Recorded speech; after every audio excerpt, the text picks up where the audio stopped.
Okay. So here we are. We already got some people in here. Very nice. Hope everybody's doing well. Let me know if you can hear me well. Everything should be working. That it was really windy. There's somebody out there with something. So what is this? No. We are here every week. For those of you who are new here, every Thursday, 11:30 California time. So, yeah. Make sure that you don't miss the next one. And Sergio is here. Hello, Sergio. Welcome, welcome. Hope everything is good. Now, if you have questions, I got some big content coming soon. Some very, very big content. I know it's been kind of slow the last couple months. I'm trying to post some stuff up. We're live. How you feeling? Good, good. Yes, we are live. I'm pretty good. How are you?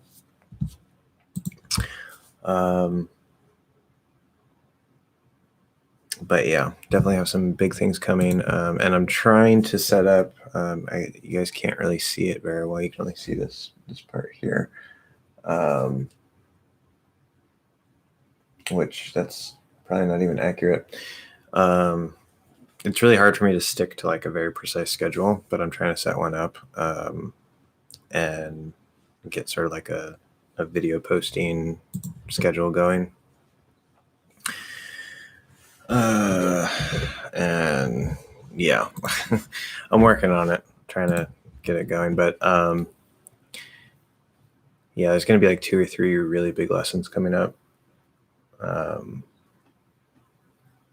One maybe not quite as big as the other ones, but they all kind of tie together in a way. But one primarily focuses on the rhythm and flow, and then the other one is about mouth placement and playing with sounds to master the individual sounds.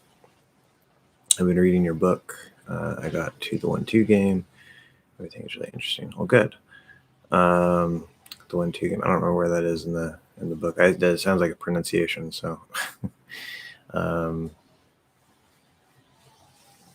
1-2 game. Yeah, that has to be the How to Learn a Language book. Is it the How to Learn a Language book? Yeah, it has to be that book. So, I'm trying to think of all the books I have. Yeah. Anyway, well, good. I'm glad you're enjoying it. Keep in mind the, unfortunately, fortunately and unfortunately, the books that I've written so far are not necessarily designed to be read linearly. You can go through them linearly. And I do have things set out in a particular order for a reason, but due to the nature, building your path to fluency, that's what I thought. Due to the nature of the content, like that book, obviously it's a big book. There's lots of different techniques and stuff for different areas. And so it kind of depends on like what you need to work on and stuff. And but I think that first part talking about the paths, that's one of like the core most important things.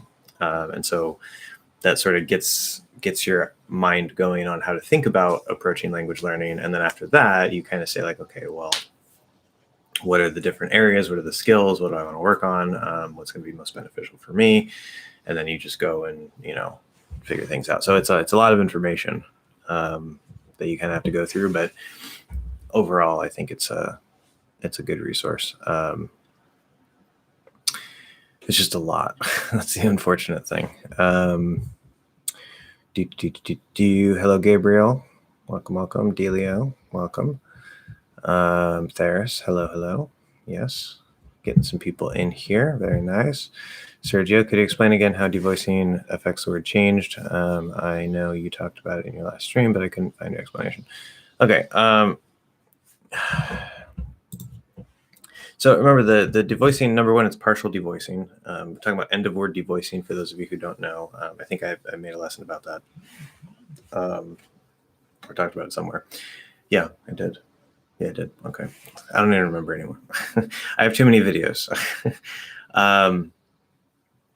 But the fully enunciated version of a word, one of the biggest concepts that I think English learners need to understand, and this probably applies, I think, to just languages in general, probably, but especially in English and especially in American English, there's a range from clearly enunciated to sort of more normal speech to like super fast.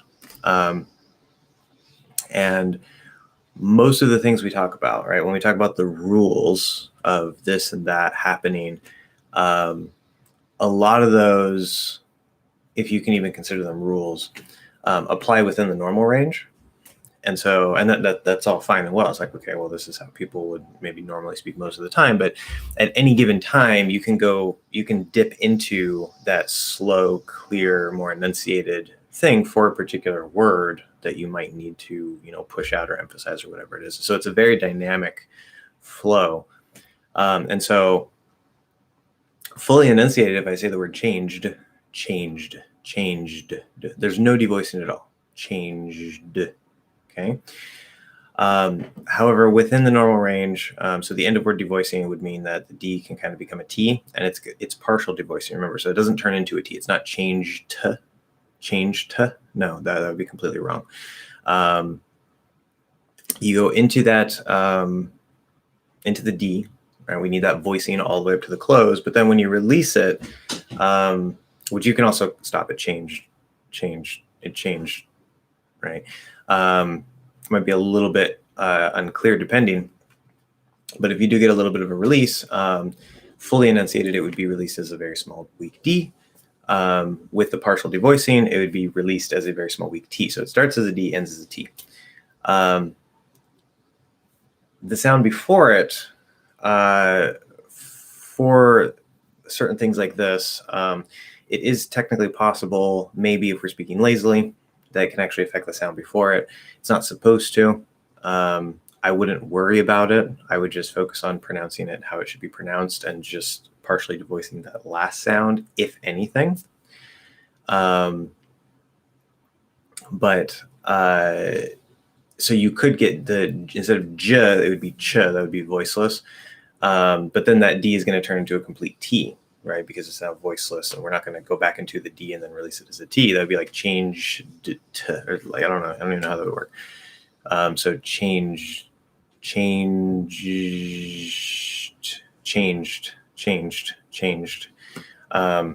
so you get this sort of weak, breathy T at the very end after that j sort of drops the voice into ch. And it's a weird case, but that can happen. It's not the way to say it. It's not what you have to do, but it happens. And it's perfectly fine. So yeah, it gets a little bit complicated sometimes with like the end of word devoicing of like, okay, what exactly should I do? And it's not really about what you should do. It's just what can happen. So yeah, hopefully that answers that. Gabriel, in the phrase abolish slavery, can I make the SH sound longer and drop the S? Abolish slavery? No. To abolish slavery, abolish slavery, need to abolish slavery, we need to abolish slavery, we need to abolish slavery, abolish slavery. When do they abolish slavery? When do they abolish slavery? When do they abolish slavery? In faster speech, probably. In the flow of normal speech, if I intentionally try to just keep it as an S and not lengthen it, if I try to lengthen it and make it just a long SH, it even in the flow of normal speech, it doesn't sound good. But if I just do, like, if I just drop the S and do a regular SH, not like a longer SH, I mean, it kind of maybe just sounds lazy. It's not clearly enunciated. So I guess, yeah. But what you're supposed to do is you're supposed to slide from the SH into the S, abolish slavery. And that S, because the SH is before it, we're sliding into that S and then into the L. It can make the S sound kind of like it's not there, but it is still there. So, yeah. 1-2 game, for example, you have, yeah, I know what the 1-2 game is. I was trying to remember. I know what the 1-2 game is. I was trying to remember because you didn't mention what the book was, and I was like, okay, well, the only book that I probably talked about the 1-2 game in is that book. So, yeah, it's a pronunciation thing. Yeah. So, good. But you can extend that too. I mean, you could do the 1-2-3-4 game. But is this sentence grammatically correct? Welcome, Cyper. In April of 2020, I broke the screen glass in a fall of over 3 meters. In April of 2020, I broke the screen glass in a fall of over 3 meters. Yeah, it's grammatically correct. Without context, I'm not entirely sure. Screen glass, I assume that sounds like the screen of like a computer monitor or something. I don't know. So I'm not completely sure. I'm not completely clear on what exactly it's saying, but it seems like it should be grammatically correct. Yes. I assume you're probably questioning the in a fall of over 3 meters part, which it kind of sounds a little bit, I wouldn't say formal, but it sounds a little bit stiff, a little bit formal in a way to structure the sentence that way. And there's nothing wrong with it. It's perfectly fine, but I broke the screen glass and it fell over 3 meters. Yeah, without knowing exactly what we're talking about there, it's difficult for me to try to restructure it. It just sounds a little stiff to me, but the grammar seems fine. Remember, there are plenty of things that may be grammatically correct, but they're not necessarily natural, which this sounds natural, or they're not necessarily what we would like use in everyday speech. And of course, that's for any language. It could be perfectly grammatical. It could be perfectly understandable. There's no problem with it, except no native would maybe say it that way, or in everyday speech we wouldn't structure it that way. It wouldn't just come out that way. So what did it feel like when you only spoke English before Spanish? I'm curious what it's like. Welcome, Bradley. I think you're new here. I don't remember seeing you, so welcome. I'm curious what it's like to only know and think in one language for a long time since birth. Okay, well then I assume you are bilingual from birth or more. What did it feel like when you only spoke English before Spanish? Well, I mean, that was obviously I've spent more of my life as a monolingual speaker, but it's been a while since I, developed a decent level in Spanish, and so it's kind of hard to think back to then.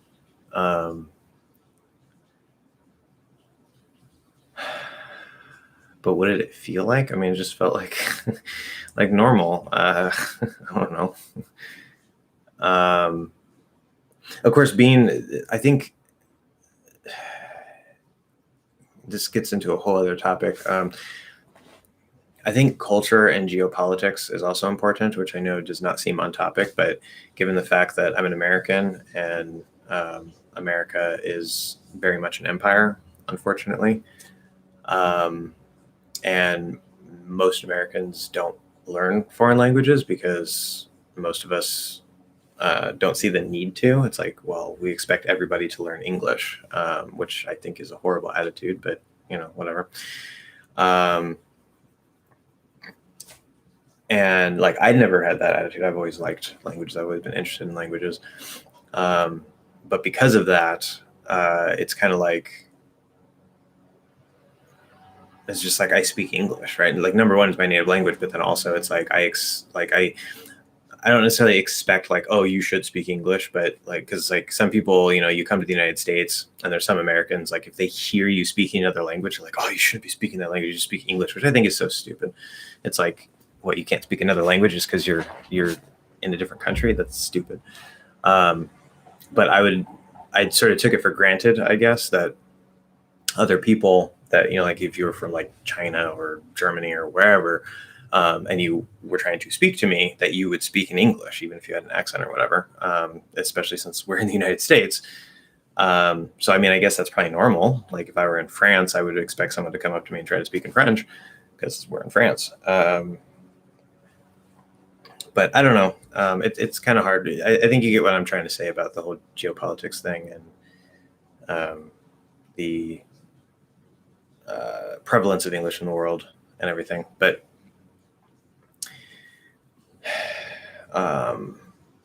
in some ways, I guess I felt kind of limited.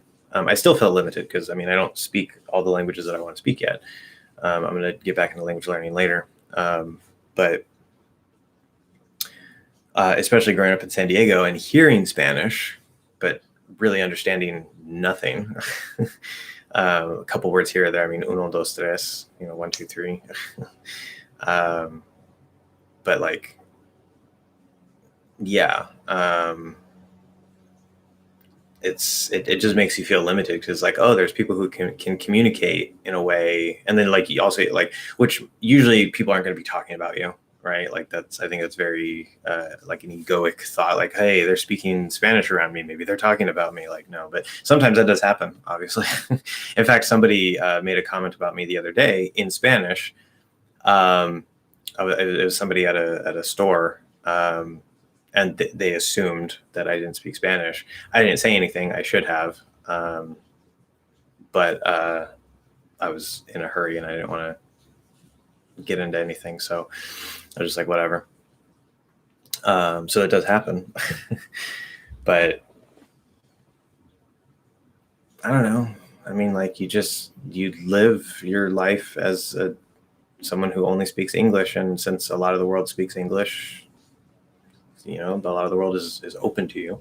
But obviously that's just in terms of possible communication, that you're not so open to the culture, you're not so open to certain opportunities or experiences that you would be if you did speak another language. But it just kind of feels normal because that's what you've always done. You just always speak one language, and that's how it is. So I don't know. It's kind of I'm not saying it's a bad question. It's just kind of a weird question because it's like, I mean, how would you feel? Like you just feel normal. I don't know. Could you teach me how to do the E sound and difference between I and E when you produce the E sound? Does it get nasal? Okay, so well, I have lessons on this. I assume you've watched those lessons. If you haven't, then there you go. You should probably start there. So we have the as far as the nasal, no. If any vowel is before a nasal sound like NM, well, not like, but the N, the M, or the the back end, there will be a very slight, small nasalization. It's not it doesn't create a nasal vowel. It's not a full-on nasal vowel, but there is a little tiny bit of nasalization as we prepare to go into the n, or ng.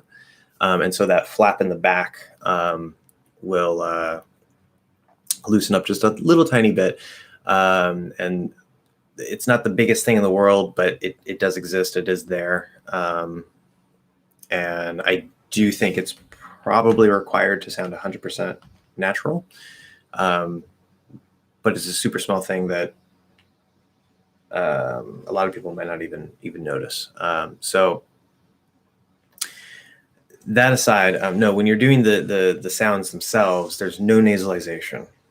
Okay. Now, if you happen to be a person who speaks in a slightly nasal way because of just the way that your vocal tract and your nose and the connection of your nose to your throat and all this stuff, some people, they just speak more nasally, naturally, regardless of their language. Then yeah, I mean, you're going to have a little bit of nasal in your sounds. But you ideally want to reduce that as much as possible. like, obviously I don't normally pay attention to this, but right now, as I'm speaking, all these words are coming out of my mouth, I'm trying to pay very close attention to how that flap feels. And most of the time I can feel that it is, I can feel it sort of a suction of it being closed. And then sometimes it'll kind of like open up a little bit. And obviously if I'm doing like it kind of relaxes it down a little bit more, but I can kind of feel when it's like, it's closed, which is more often than not. So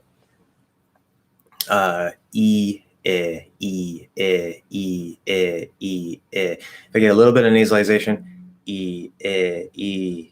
Okay, so E, no nasal, E, tiny nasal, and then I'll just do a full on nasal E. E, E, E, E, E, E. Okay, so between the first one and the second one, we probably don't really notice any difference. It's very hard to hear any difference, but it is there. We don't tend to notice that slight nasalization unless it's an ah, which is one of the things that makes ah before N and M sound a little bit different. But yes, how to do E and the difference between I and E. I've talked a lot about this in lives and in several videos. One thing that I actually realized recently working with a student is apparently in other languages it's possible to do the E from more like the middle. And once I played with that and I was like, oh yeah, that sounds like an E. So you don't want to be doing the E here. Okay, you could say E, E, E, E, E, and that sounds good, but it's very slightly off. It doesn't have the exact English quality. It's not going to be the biggest thing in the world, but if you're going from that to some other sound, it could throw other things off. Okay, it could be a problem. The E in English is going to be using the front of the tongue. It's going to be up here. Okay, and I'm going to be talking a lot more in the near future about mouth placement and how this affects the vowel sounds, but I'll go ahead and give you, this is actually directly relevant to your question. So I'm going to give you guys a little preview here of some of the things I've discovered and how I'm starting to incorporate this into my teaching. So I've talked about voice placement before and how I don't think it's the biggest thing. It can have an effect. This whole concept of like, oh, like American English is spoken from here in the chest and whatever. Honestly, at this point, I think that is mostly a bunch of nonsense. Or even if it is technically true, it's an irrelevant secondary point that shouldn't be the focus of what you try to do with your pronunciation. And I say that partially because in the last couple lives, I tried to sort of push my vowels forward as I've been experimenting with mouth placement, not voice placement. And I noticed that if I kind of try to move everything up forward a little bit, my voice does raise a little tiny bit. And so I suppose that relatively speaking, you could say maybe your voice is slightly deeper in American English, and this can create the illusion that perhaps like we're speaking more from down here. But no, that I don't think that really has much substance to it. However, the idea of mouth placement, I think is, again, not the biggest thing in the world. The more that I explore, the more I think that it can have a really, really big impact if you want to sound 100% natural. If you just want to sound really, really good, you probably don't have to pay any attention to it at all. But to sound 100% natural, especially depending on the exact dialect that you're trying to go for, it could be the difference between sounding natural and not sounding natural. So what does mouth placement mean? Mouth placement it will affect a little bit with the throat, but it is basically just what is the default way that you hold your tongue through your speech. And so what that means is step one, which this is all going to be in the upcoming lesson that I'm going to be making soon. It's not necessarily the next lesson, but it's one of the big lessons that is going to be coming up pretty soon. Step one, you want to go ahead and let your mouth just kind of completely relax. Okay, this is not to sound American or sound English. This is going way beyond that. We're going to sort of set a basic level of nothingness, right? Of default, just blah, no tension at all in the mouth, okay? And this helps you sort of find where you need to go in order to get out of your native language mouth placement and into English. So the first step is to just completely try to relax everything. You want to imagine, like, if somebody, say you go to the doctor and they, give you some pain medicine and you're kind of just like, whatever, like your mouth is open a little bit. You're not trying to open your mouth. It's just, all right, it's just relaxed. It's just sitting there. Your tongue, you want to go through your tongue, make sure that you don't feel any tension in the back, no tension in the middle, no tension in the front. It's just completely dead, right? It's just sitting there in your mouth. And really scan your tongue and make sure that there's no little extra tension here or there. Just try to get it as relaxed as possible. And it's going to sound something like this. Okay, and it might feel kind of stupid. That's okay. It doesn't matter. If you're concerned about feeling stupid, then you're not going to learn very well because that's part of the process. Now that kind of, in a way, a little bit can sort of sound like a schwa. Obviously, it's not a schwa. It's not even the upside down V. But it's kind of sort of around there. Now, here's the trick. Most teachers tell you that for American English, like, you need to be more back, you need to be more relaxed, right? You need to, especially for like the schwa sound, right? It's like this sort of relaxed neutral placement, which is true, relatively speaking. If I tell you, right, you're already relaxed, right, in your language. Let's say you have a completely different mouth placement, right? It's like it's farther forward. You hold your tongue in a slightly different way than English speakers do, or than American speakers do specifically, because this would also be between like British and American. There's a slightly different mouth placement. And I could say just relax, and you could be just relaxed for what you do normally in your language or your dialect. And that's not going to make you sound American. Okay, this is the trap, the trick that I think most teachers aren't really aware of. Because if you really go completely relaxed and completely neutral, you don't make any English sound at all. You're just making noise. It's not anything that we would recognize as an English sound. Again, maybe kind of close to that schwa a little bit, but it's not really any English sound. And so then the trick that I've realized, and I'm trying to sort of explore this a little more and find a better way to explain it, but what I've realized is that if you go from that, like imagine a snake, right? And so like here, this is your tongue, which is the snake, right? And your tongue kind of goes a little bit back into your throat, right? So it's sort of like there. Now, if it's just, my hand isn't perfect for this, obviously, but if the snake is like sleeping, right? It's just like hanging off of a tree branch, just like, right? That's kind of your tongue if it's completely 100% relaxed. Okay, not for any language, not for any dialect, just completely dead. Okay, like a dead snake hanging off a tree branch. Okay.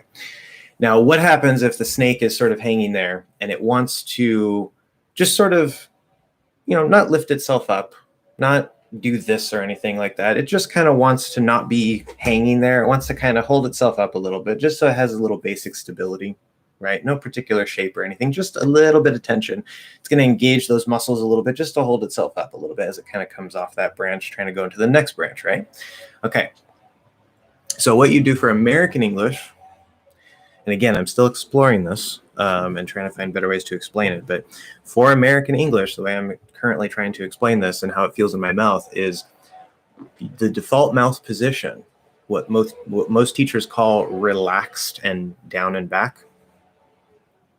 All you're going to do is from that completely dead relaxed position, you're just going to give a tiny, tiny, tiny, tiny, tiny bit of tension, just a little bit of tension to the entire body of the tongue. So that instead of being completely dead like this, it's just going to be kind of like this, just a little bit. No special tension here, no special tension here, no special tension here, just uniformly across the tongue, tiny bit of tension so it's not completely dead. Okay, that's all you do. Now, if you make a sound without trying to make any particular sound, just like when we were relaxing, just do right? If you just try to make sound while you have that little tiny bit of tension throughout the tongue, what happens? Now it's sounding like a schwa.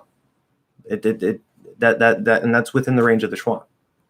Again, the schwa, from the true schwa upside down E to the upside down V, there's a bit of a range and exactly what you can do there, but we're just kind of maybe going for a middle of the road, nice clear type sound. You just get this little bit of tension throughout the tongue, and it's going to sound like a schwa, pretty much. Okay, so that's more or less the default position. Now, what does that mean? Because, okay, great. So maybe you can find the schwa that way. But what does that mean for all of the other sounds, vowels and consonants? Well, what it means is that it doesn't matter what sound you're making. You want to hold this little tiny tension wherever the sound is not. Okay, so for example, if we're doing okay, which would now use the back of the tongue. So we're going to shift, we're going to give a little extra tension here. And again, you're not trying to move your tongue. You're not trying to do anything like that. You're just trying to give a little bit of extra tension here. The mouth is probably going to open a little more. It technically doesn't have to, but you know, it's usually more of an open sound. So let's go ahead and let the mouth open a little bit. We're going to give a little bit more tension here, but that doesn't mean that this is completely relaxed. The middle of your tongue and the front of your tongue need to keep that little tiny bit of basic tension that we have in that neutral position. It's just you're adding a little extra tension to the back, maybe opening up a little bit. Ah, ah, ah. And you want to be careful, because if you start feeling extra tension back here and you start saying like ah, ah, ah, now there's not enough airflow. Okay, so the exact way that you tense whatever part of your tongue you need to tense, you might be tensing technically the right area, but you might be tensing it in the wrong way. That restricts the airflow, or that gives too much airflow, depending on what sound we're talking about. Ah is obviously very much in the back, and so you can easily get the wrong sound if you're not quite tensing it right. But essentially, it's just a little extra tension here while keeping that little tiny bit of tension through the rest of the tongue. If we go to E, okay, so now finally we're getting back to the E here, right? So if we're doing E or I, I'm not even going to touch I right now because I'm probably going to make a whole extra lesson on I with some of the things that I've realized. At this point, I don't even think I is technically in the front of the tongue. But for E, we know that E uses the front part of the tongue. There's a little bit of a shape to it, right? So there's this tension that you want to feel most of the tension here in the front. Okay, you don't want to feel it here. You don't want the front of your tongue to be down or anything like that. It's going to be up. Okay, not all the way, obviously, not touching here, obviously, just kind of in this area. It's not super, super close. That's more of a Spanish E. So you have a little bit of space, but you feel most of the tension here, a little bit of this curve shape here. Now, what happens to the rest of the tongue? Well, if the back of your tongue is up here, even if you just have a little bit of extra tension, but you're kind of raising it up, you're going to get something like this. Okay, it's not going to sound right. So the middle and the back need to be down lower, out of the way, so that the air can flow around this front shape. But that doesn't mean that the middle and the back are relaxed. Okay, because if you do that, you're going to get E. Sounds almost kind of like a Y sound, right? It's just like that's not an E. It's not quite it. So keeping that little tiny bit of basic tension, that is the default mouth placement, regardless of the shape of your tongue. Keeping that little bit of tension through the middle and the back, just a tiny bit. Putting most of the tension here, focusing on the shape in the front, making sure this isn't, in the way. So it's down to a little bit of tension. E, E, E. You get a nice clear E. Okay, and then make sure that flap is closed so that it doesn't sound nasal. Unless, of course, there's an M, N, or ng after it, in which case you can go ahead and let that flap open a little bit. So getting a little bit behind here, for I, right, between E and I, we know this is a problem. Many languages don't have I. And if you do, like in Hindi, it may not be the exact same quality. Like it sounds like an I, but it doesn't sound English. And And it is sort of its own little problem. And I'm trying to find a way to really fix this problem once and for all. But one technique that I developed recently working with a student is you find as your floor. Okay, not like the start of a, because like in Spanish, the sound is eh. It's not like in English, a little more open, a little more flat. So you find that floor, not the fourth sound, but the third sound, like bed, B-E-D. Okay, you find that floor, and once you can do that really well, you go up and you find that shape for E. Okay, make sure it sounds nice and good, like a good solid E sound like we just talked about. And once you have your floor for and your shape for E, the I is going to be somewhere in between. Okay, and then you bring in this stuff that I was talking about with mouth placement, making sure that the tension is more on the front, but not completely relaxing the rest of it. The exact shape of I, there's a lot of things you can do and still hit a good English I sound, so the shape isn't as important.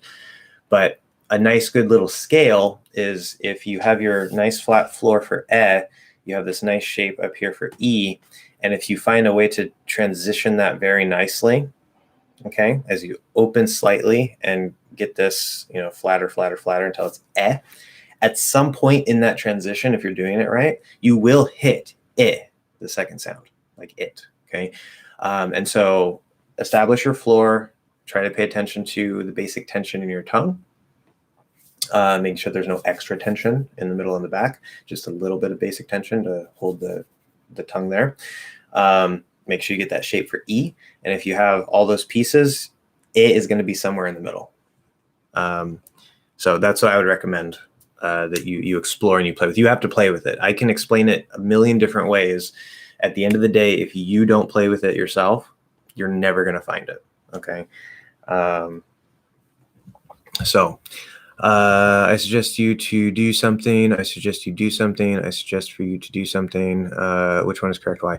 So I suggest you to do something. I suggest you to do it. That does not sound good. So I would say that one's probably wrong. Why? We don't need the to.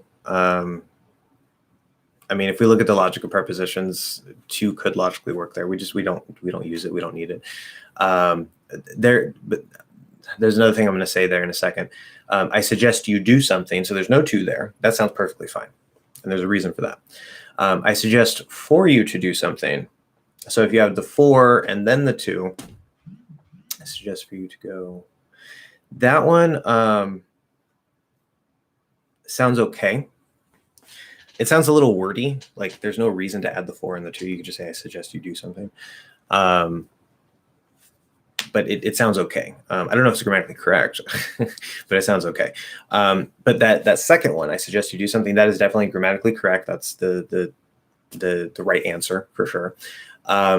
Why? Because of the subjunctive. So we're going to get a little bit into grammar here really quick. Subjunctive. I've talked about this several times in different live streams. I'm going to be making actual lesson content about grammar in the future. I know. I keep saying that. I'm trying to finish the pronunciation course, guys. It's like the main thing I've done for the last 2 years and it's still not done. Got to get it done. Anyway, we're getting close to the end. But I keep realizing more and more things about pronunciation. I'm just like, this is never going to end. But the subjunctive, this is a mood. Okay, if you don't know anything about the subjunctive mood or what a mood is in language, this is going to be new. This is going to be confusing. You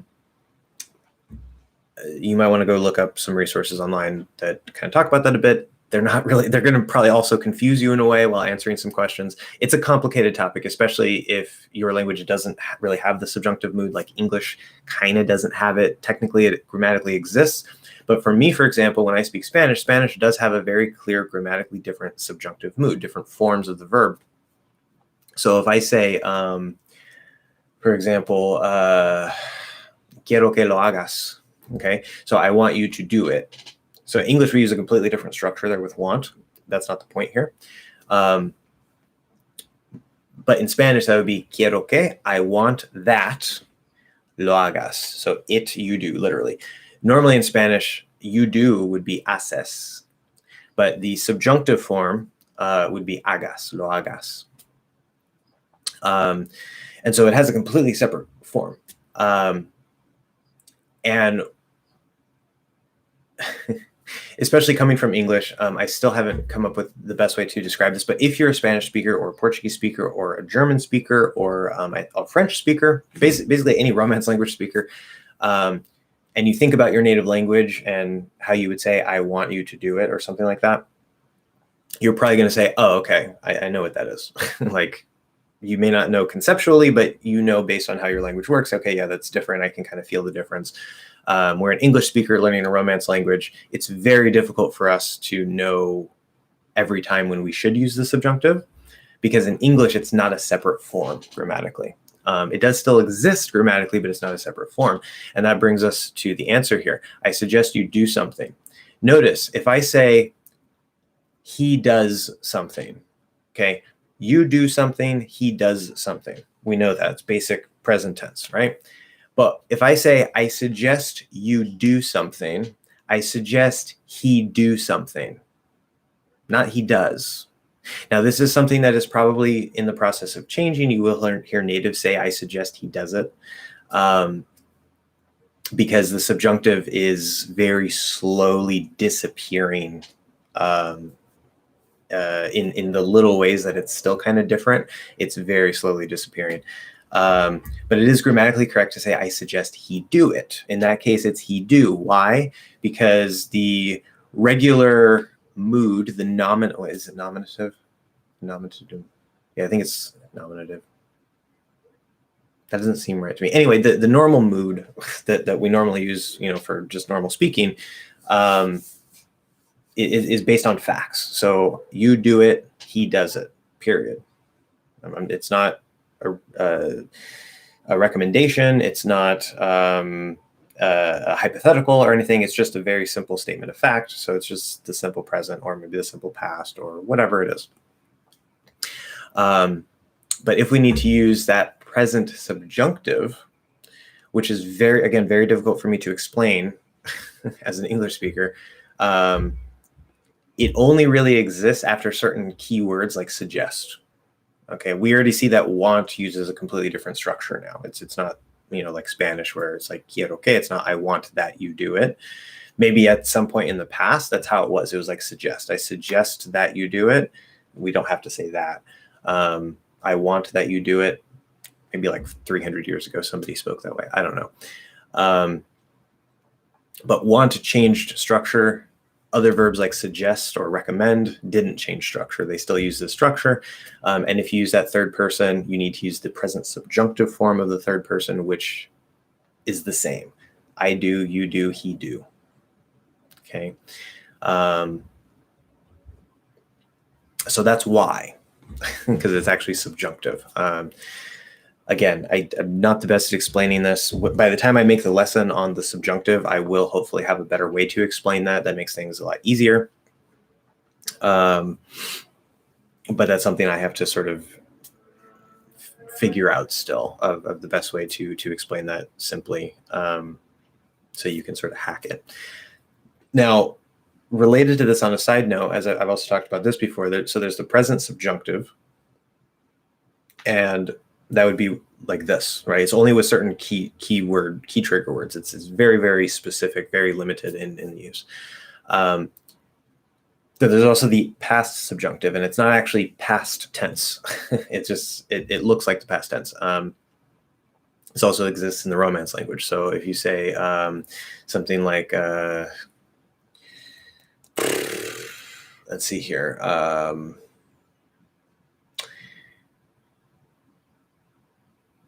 I can't even think. So like, if I had time, I would go.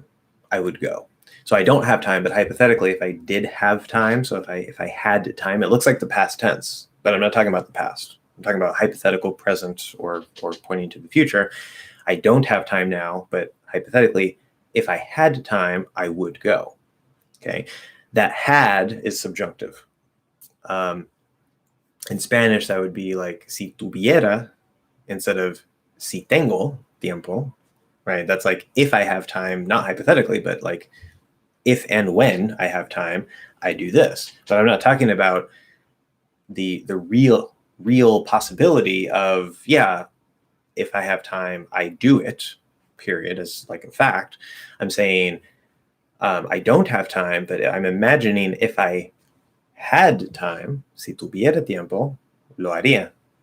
I would do it. Okay, so that also is a little confusing in English because it looks like the simple past, but it's actually subjunctive. The only thing that hasn't completely changed there is to be, and that's also in the process of changing. So normal simple present, I was, you were, he was, they were, we were. The past subjunctive, if I were, if you were, if he were, if they were, if we were, it's all were, right? But all other verbs like had, do, or have, do, eat, it all just looks like past tense. Did, had, ate, whatever. And more speakers are starting to say, if I was you, if I were you, and it's starting to match that the actual simple past structure, even though it's grammatically subjunctive, which I think is generally a good thing because it makes things less complicated. But hopefully that answers that. And I gave you more information than you could ever want there, but hopefully that makes things clearer there. What about I dropped my phone from 3 meters high and broke the screen glass? Oh, okay. Come on, cat. No, you can't get in the closet. No, it's not for you. I dropped my phone from 3 meters high and broke the screen. Well, there wouldn't be a comma there. But yeah, that sounds perfectly fine. 100%. Definitely grammatically correct.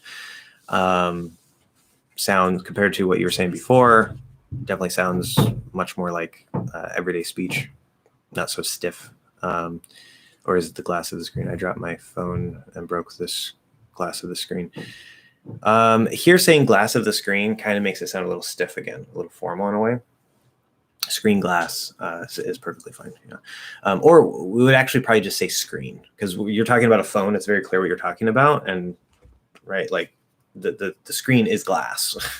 So you don't have to say the screen glass. It's okay. But we probably just say I broke the screen, period. Like, yeah. Okay. Is there any significant difference between ruse and ploy? I don't really think so. It's a ruse, it's a ploy. Kind of, yeah. I mean, I think they're slightly different words. Okay, hold on. They're definitely quite similar. Let me double check here. Okay, a ruse. Yeah, so ruse is a trick. Basically a trick. There's other synonyms there. And then a ploy.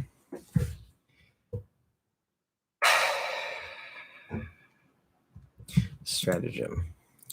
Plan, scheme. Yeah. So there's a slight difference in feeling. They could be probably used in the same context, right? Like, oh, it was all a ruse. It was all a ploy.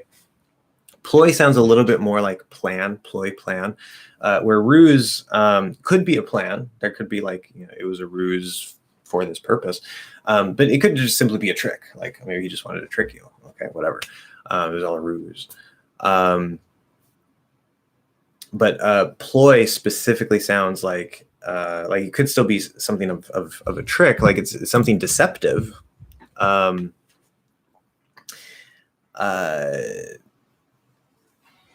Often deceptive. And it says to gain the advantage. So, I mean, obviously, but there's some sort of purpose there, some sort of like you're directed somewhere, like a plan, ploy, as I said. So it feels slightly different. They're very, very similar words, obviously. Context would probably be the biggest difference. But yeah. I'll check it out for sure later. Okay, good. God, I really hate that car. I'll just like go over there and just like pull out the just pull out the whole engine. Just do that, and then I'll try to start the car, and it'll be like, why isn't it starting? And I'll be like, it's a lot quieter now. Anyway, one, my car, same, neither, either is I, always the British pronunciation. Okay, so in terms of the sounds, my car and my car are going to sound the same. The difference is usually going to be, obviously there's a stress difference. Mike R. That's kind of weird grammatically because Mike is one person. So you probably wouldn't have R after, but I get it. It doesn't have to be perfect. It's just an example here, right? We have the K and then the R and then whatever. Okay. So one would be the stress difference. So the first one would be my car, my car, my car. The second one would be my car, my car, my car. Now, the other big difference, which is really going to help us hear the difference, even if maybe for some reason the stress isn't clear. Like, so let's say I'm saying each word nice and clearly. My car, my car. Okay. What's the little thing that's going to tell us the difference is remember the rules for the stop sounds based on where they are and if they link or not. Okay, so we know that car is a stressed word. It's a content word, single syllable, stressed. There's a K at the start of a stressed syllable, spelled with a C, but it's a K sound. So that means it's going to be nice and strong. K, my car, car. We hear that little bit of breath. My car is here. My car. Okay. Now, when we take the K sound and it links, it acts like a K at the start of an unstressed syllable, even if that next word is stressed. It doesn't matter. And so instead of having a strong K, we're going to have a weak K. So instead of my car, it's going to sound like my car, my car, my car, my car, my car, my car, my car, my car, my car, my car, my car, my car, my car, my car. Okay, so you hear that stress difference, but also that K. It's not my car, my car. No, it's my car, my car, car. So there's not really any. There's still a little bit of breath in the sound, but we don't really hear the breath anymore because it's a weak K. Neither and either. So the I pronunciation, neither and either. Perfectly fine in American English. It doesn't matter. You can say neither or neither. You can say either or either. Doesn't matter at all. Is the E pronunciation more common in American English? Perhaps. I don't know. I can't answer that. Based on your question, I would assume maybe it is. But even I myself, like if I say I don't like it either, I don't like it either. Occasionally, I would I might say I. That's not completely foreign to me. Definitely, I usually say the E version. But I'm pretty sure I've heard Americans use I. So I don't. It really doesn't matter. If you want to be safe and you want to speak the way that I would probably normally speak most of the time, just use E. Hi, David. Welcome, David.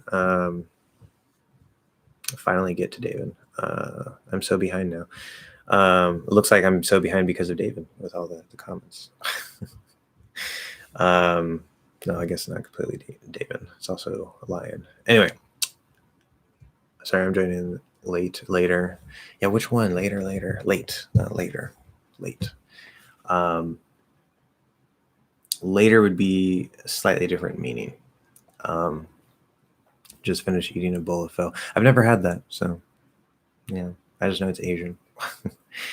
How are you? I'm good. And how do you feel about YouTube disabling the dislike button to protect small creators? I hate it. I think it's a horrible idea. I mean, obviously, there are stupid people who are like, oh, this person, we need to cancel this person. And like everybody gang up and push the dislike button, blah, blah, blah. And it's like, okay. I mean, I see the problem, but I also don't think that this is the solution. And I really don't think there is a solution to it. I mean, at the end of the day, it is what it is. I'm not going to lose any sleep over them disabling the dislike button. And I don't think they're disabling it. It's just that they're not publicly showing the count. I don't remember what the exact update was, but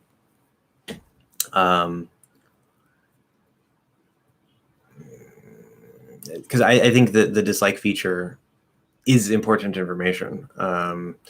It's not the biggest piece of information, but if I'm on a video and I see, oh, it has like, you know, like 100 likes and 2 dislikes, Okay, so there are some people who disliked it. And I might be like, why did they dislike it? Maybe there's a reason.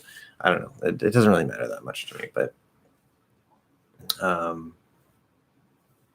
don't think it's the best move. Could you explain Californian? Oh.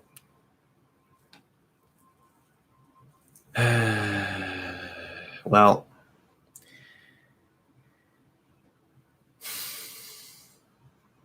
so different Californians speak a little differently. I mean, there's like the Valley accent. There's the sort of like surfer bro accent, but in sort of like I guess in a general sense, which I think this is kind of taken a little bit from that Valley surfer bro type thing. But the point is, it's not a diphthong, right? It's just oh, oh, oh instead of oh, oh, oh. It's just oh, oh, oh, oh, oh. Yeah, there we go. That's it. Oh, I use both. I'm not always conscious of which one I use, and it really doesn't matter. But because of that, sometimes I have to kind of find it if I'm trying to do it intentionally. Oh, oh, oh, oh, oh. It's mostly in the lips. That's the key. Whether you're doing the O diphthong that other teachers teach you, and that some Americans speak that way. Probably half the country speaks that way, or at least half the country speaks that way. Or you're doing more this not diphthong, which happens a lot in California. I wouldn't be surprised if it happens a lot just in Western American. I'm not an expert here, so I don't exactly know the prevalence of it. But regardless of whether you do it as a diphthong or not, as long as you're more or less in the right area with the tongue, you're using the tongue, in a not where you're super off, right? This is why I say, like, if you use your native language but you just add the lip rounding, that's going to give you like 95 to 99% of the proper English sound, because it's mostly in the lips, how we use the lips, because the lips aren't static. They don't just kind of stick out like, oh, oh, oh. It's not English. And again, fully enunciated, the lips are going to kind of come up and around, oh, oh, oh, regardless of what the tongue is doing. It could be a diphthong, could be a monophthong, it doesn't matter. And then when you're not fully enunciating like that, if you do sort of the lazier, faster speech of or version of the lips for oh, ooh, and ow, where it's just kind of, there's still this basic motion. Oh, oh, oh. It's not oh, oh, oh, oh. You can kind of see it actually kind of closes a little bit instead of just coming out statically. As long as you have that basic little motion in there, it doesn't matter if it's a diphthong or not. The exact way that you use your tongue, yes, it can have an effect. Obviously, there's a difference between ooh and oh, even though the lips are pretty much the same. So your tongue does matter, but as long as you have a good placement of where you're putting that O in the back of the tongue, there's a little bit of motion through the rest of the tongue. But as long as you have that good basic placement based on your native language, you might have to tweak a little bit here and there, maybe a little bit of the tension through the rest of the tongue, the exact sort of what you're doing with the back of your tongue. You might have to make little tiny changes to get it perfect, but most of it is in the lips. That's the biggest point. So the rest would probably come down to sort of mouth placement and just the exact way that you're using your tongue.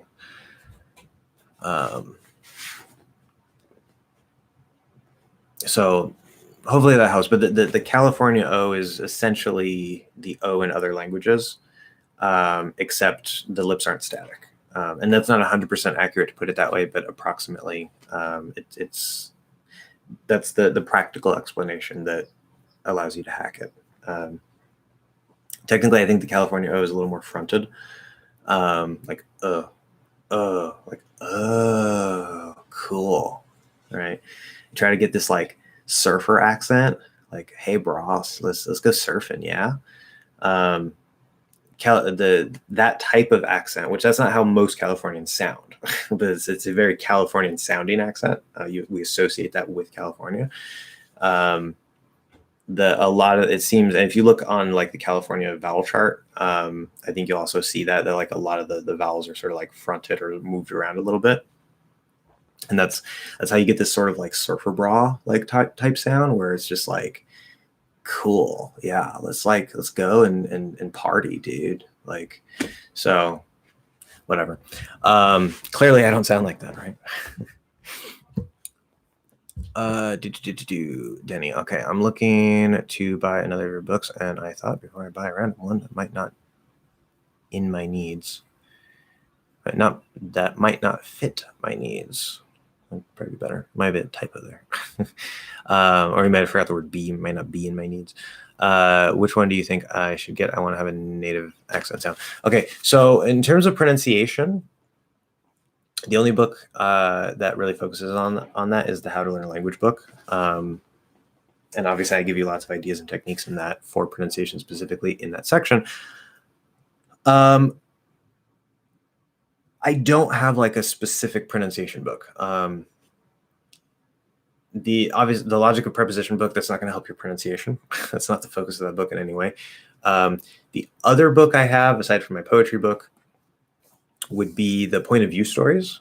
And that's designed to help your speaking skills, especially if you're like lower to upper intermediate and you don't have that sort of like basic grammar automatic, ability to just like produce the language. That can be used for pronunciation. The way that I recorded it, I was trying to, say the things very naturally and stuff. For the story part, I'm clearly reading. I have a bit of a reading intonation. It's okay. I mean, it sounds nice and clear. It's good, especially if you're focused on the sounds.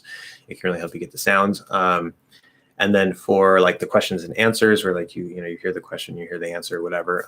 I tried to say those more or less naturally. Sometimes it doesn't quite come out naturally because I'm, I'm trying to focus. There's like so many things I'm going through, and sometimes, again, the sounds are going to be pretty normal, but sometimes the intonation might be a little bit off from normal everyday speech. But if you want to use that, there's tons of audio material that goes with that book. And you could use that as a source of like shadowing or, whatever, things related to pronunciation, but it's not designed for pronunciation. That's not the focus of it.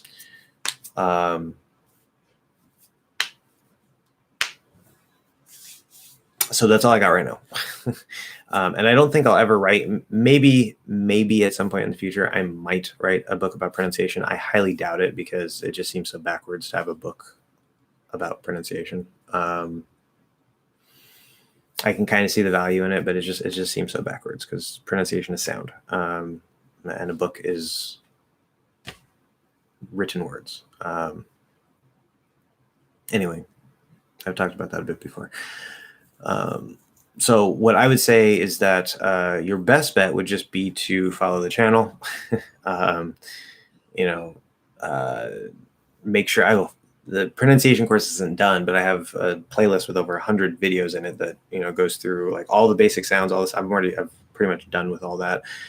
So if, all that's already available for free right here on YouTube.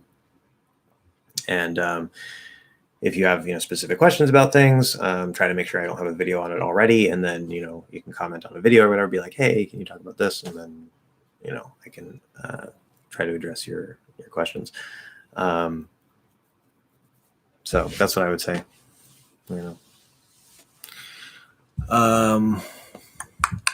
So one of my guilty pleasures is watching singers butcher the Star Spangled Banner at major sports events, and it's got to a point where I got it completely memorized. Interesting. Hence, my first question is about some of the lyrical content that I don't understand, and who better to ask than an actual American, of course. In Ose, Can You See by the John's Early Light Camp, what exactly is the meaning of Ose? Ugh. There's this old structure in English that where we put O in front of stuff. I don't know if it had any grammatical significance. Today in modern English, it makes it sound kind of like old and important. And I don't know, it's weird. It's obviously, again, it's not like a real grammatical function in the modern language, but it kind of reminds me of like the use of O in Japanese, like instead of kane, okane, right? So like money, but you put the O in front of it, so it's like not as crude or something. Or or like what is it? I think it's cha and ocha, like tea and tea, or something. I don't remember exactly. My Japanese is super in the back of my brain right now, but there's that use of o in Japanese to make things sound a little more refined, less crude, or whatever, a little more polite. So when we say like, oh, say, can you see? It's just like tell me, or wow, like, oh, like look, can you see? Right? It has this subtle little effect. We don't actually use it in the modern spoken language, but you'll find it here and there in, especially if you like fantasy stuff, you might see it a little more frequently. But that's all it is. Yeah. Also, the or comes up several times throughout the song. Or the ramparts we watched, we were so gallantly streaming, and or the land of the free and the home of the brave. It's obviously archaic, but what's it mean? Yes, it's not necessarily archaic. In order to, it can sound archaic. It might be used for dramatic effect, because obviously this isn't like an ancient song. But you'll see that a lot in like Shakespeare, for example, which, remember, Shakespeare spoke modern English. Even though it's quite different from the modern English we speak today, it's still classified linguistically as modern English. It's early modern English. And you'll see that a lot in especially in poetry, in Shakespeare's work, and some other poets. I can't think of any off the top of my head that specifically use that, but you'll see this sort of thing, not necessarily just with this word, but with other words too, where instead of saying like over, which is 2 syllables, it's like or, and it sort of helps reduce it and fits the measure of the poetry more. So it allows us to sort of like drop a syllable, kind of. At least that's my understanding of it. I'm completely wrong about that.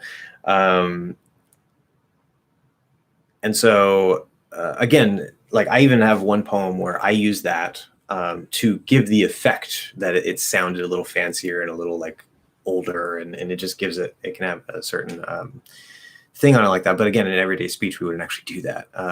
It's for effect in like poetry and stuff, make it sound more dramatic, right? It's like over the ramparts, instead of over the ramparts we watched were so gallantly, like over the ramparts.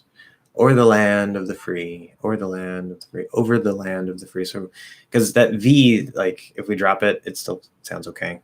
Not in everyday speech necessarily, but it's close enough. That's how I would explain that. Hello, teacher. Hope you're well. Yes. My question is, in the sentence, this can be considered similar to the spatial renditions of heaven and hell for the artificial memory of the view from the Middle Ages. Talk about a sentence. Okay. How many thes are ideal? This can be considered similar to the spatial renditions of heaven and hell for the artificial memory of the people from the Middle Ages. That is okay. So it's not a bad question, right? There usually aren't bad questions, but it's not the right question. There's no such thing as an ideal number of thes. The English language has the article the, and it is used for certain purposes. And sometimes adding or not adding the will create a slightly different meaning. So every the has a purpose. Of course, there are situations like in newspaper headlines and stuff where we tend to drop articles and even some prepositions. That's sort of special case. We're just talking about the general language as a whole, how we actually speak, and even how we actually write, not some special, reduced form of something. So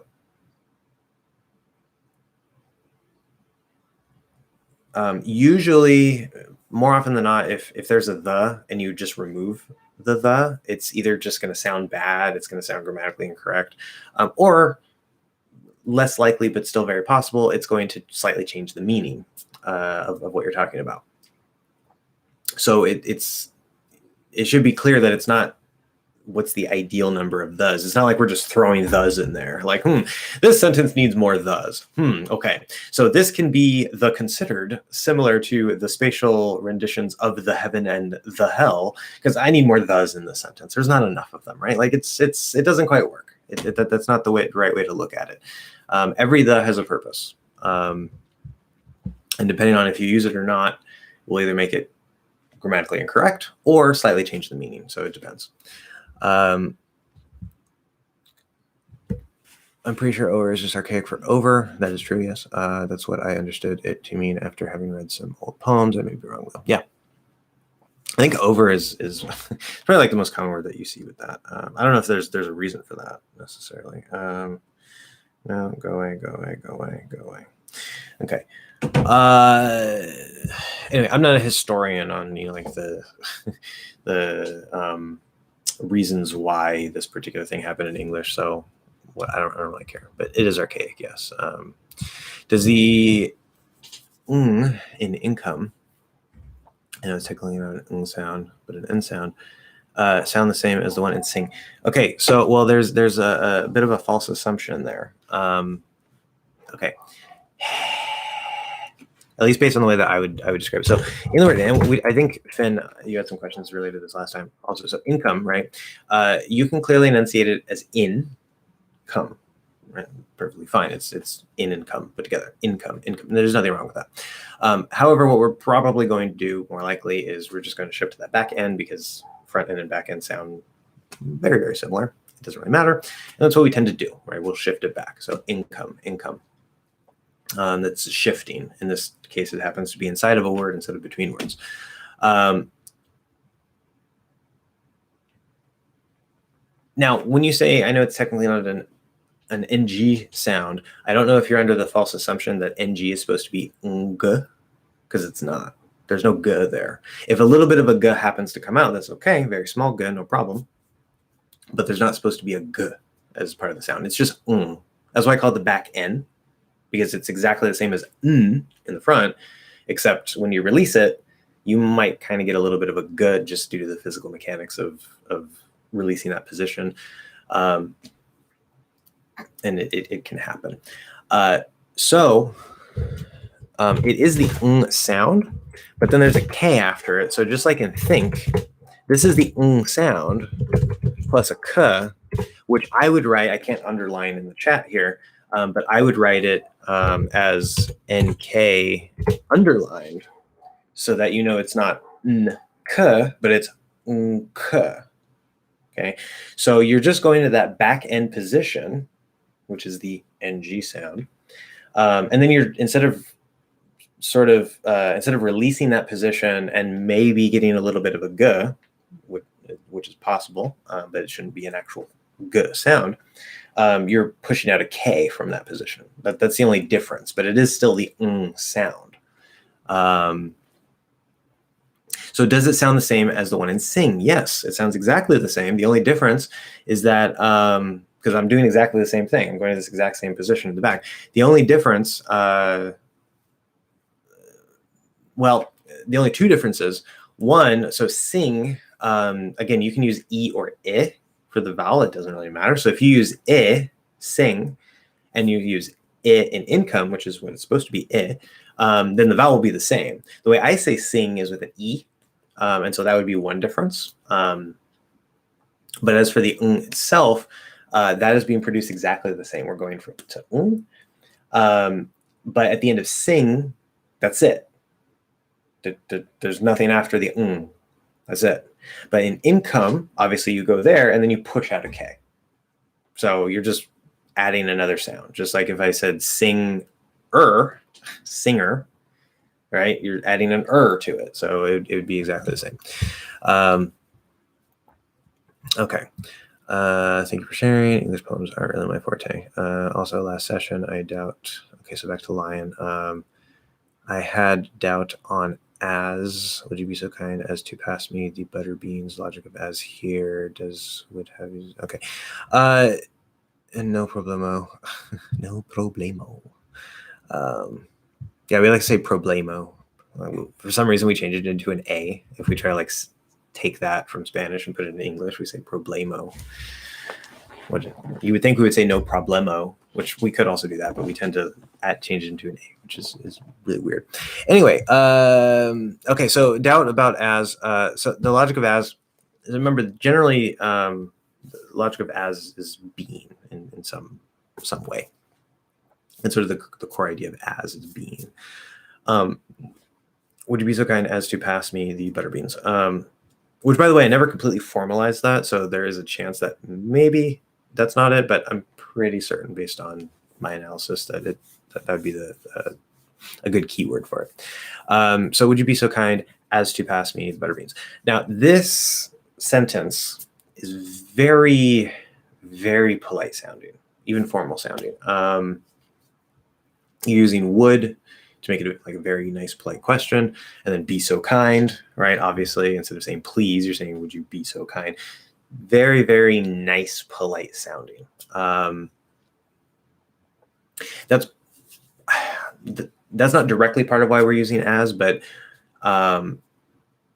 there's probably a reason why as comes up in relation to this. Because if I say, would you please pass me the butter beans, right? There's no to there even. It's just would you please pass? Because would you pass? That's the grammar, and I'm putting please in it. Would you please pass the butter beans?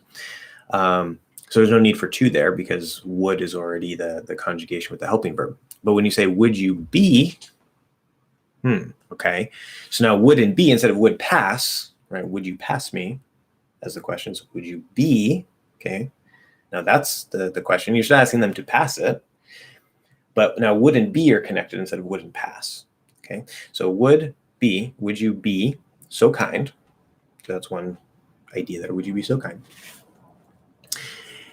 And then we're linking that idea to what you want them to do, which is to pass me the butter beans. We're linking it with as. So it has a grammatical function here, just like that. I think that he's right. We usually drop that, but it's there, right? I think that he's right. We're just linking the two ideas. Would you be so kind as to pass me the butter beans? Now, why as specifically? I don't have an answer off the top of my head. But if the logic of as is in some way being, like I assume that it is, how would that work? So you're asking them, the way that you're forming the question, the reason why it sounds so polite and nice is because you're not saying like a command, pass me the butter beans, right? Which doesn't have to sound rude. It's just grammatically, it's a command, right? It's the imperative mood. And just pass me the butter beans. Sounds a little more direct, right? But here you're making it indirect. You're saying, would you be? Be is really the idea here, because remember, as is being. So would you be so kind as to, okay? So would you, I'm asking, again, this is very abstract. It's going to sound kind of weird explaining it like this, but we're kind of saying, would you please be a kind person by, right? We can use by here, or by passing me the butter beans. So if you pass me the butter beans, that makes you a kind person, right? Because you're doing me a favor. I can't reach them, and so you give them to me. So I'm asking you to be a kind person through the action, right? As to, again, to now points to the action. So kind person, how? Point to an action. To is that bridge, like we talked about with the logic of to. Okay, so we see the logic of to coming in here, as to, being to an action. So it makes perfect sense that it's linking, because we're saying, would you be so kind? And then how do you be kind? By passing this thing to me. So to me, it makes perfect sense that it's the linking word between these two ideas. I know that's very abstract. Hopefully that makes sense. It makes sense to me. I know that I could probably explain that better, but off the top of my head, as I'm sort of trying to piece this together, it makes enough sense to me. If it still doesn't make much sense to you, I can try to elaborate on that and explain it a slightly different way, but hopefully that answers the question. Does would have use other than as past of will and in cases of doubt? Well, I mean, would is used as a hypothetical. It's not necessarily doubt. Like I would go if I had time. That's just hypothetical. It's not about doubt or the past. In fact, so be careful with would in the past, because the way that would is used in the past is for a habitual action in the past. Like when I was 10, I would go to the beach every day. Right. So it's the same as saying I used to go to the beach every day. But when we're talking about more the hypothetical stuff, like second conditional, third conditional, I would go if I had time, that's not past tense. Okay, be careful with that. If you want to make it past tense, you have to do third conditional, I would have gone, okay, if I had had time.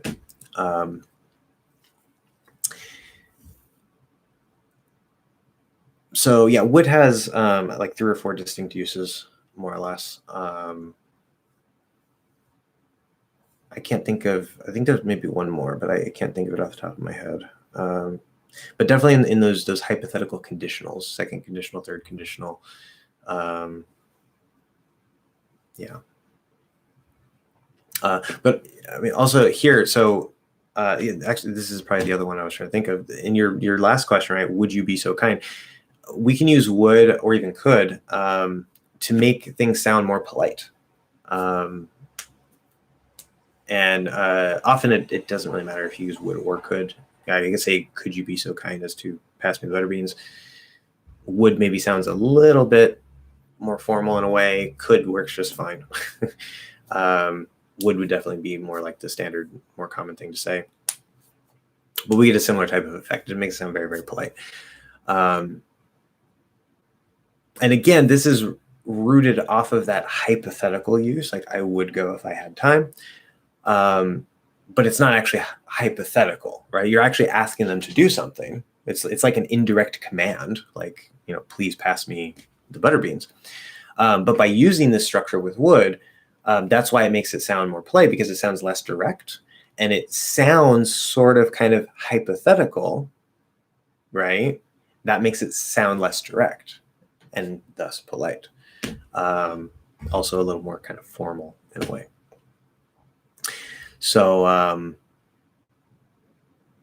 yeah, that kind of comes out of that hypothetical use, even though it's not hypothetical in that sentence. So, the cat meowing, yeah. Where'd she go? I think she left. Yeah, she couldn't get in the closet, so she left. Or is she on the bed? No. Yeah, she's on the bed. There she is. In her spot. Okay. Blah, blah, blah, blah, blah, blah, blah, blah. Where are we? It's only 12:52. Okay. I lost my spot. God, I am so behind. You guys are doing a really good job today. Too good of a job, because I'm way behind. You said last time to connect as to the logic of being. Is it applicable to the example below? The wrath seems justified as he refuses to bow down to the demands of his leader. Yeah, so remember the surface meaning. We can get very different surface meanings. We see this with in, with on, with to, with all kinds of different prepositions. Which is why you go to the dictionary and you look up, on, you'll get like 20 different things. In this case, this is as the wrath seems justified as he refuses to bow down to the demands of his leader. So as I start reading the sentence, my brain wants to interpret as one of two ways on the surface meaning. Meaning, as can mean at the same time, right? So, and that's not what as is here. As here is more like because. So those are two different surface meanings that are obviously very different. They're not even connected. But under the surface, right, we have that still core idea. So if I say the wrath seems justified as he refuses to walk forward, I don't know. It can sound kind of like this action while that action. So I guess because this is actually supposed to be because, and it quickly, as soon as I get to like refuses to bow down, my brain is like, oh, okay, as is because here. But if I sort of change the sentence here, So I was walking as he was talking. I was walking as he was talking. That use of as means at the same time. I'm walking, he's talking, same time, right? Or you say I was walking as I was talking, right? So I was walking and talking at the same time. That's what as means there. And so you can see in that sense, as if it's being underneath the surface, right? If we're doing something at the same time, two things are happening, two things are existing, two actions are existing at the same time.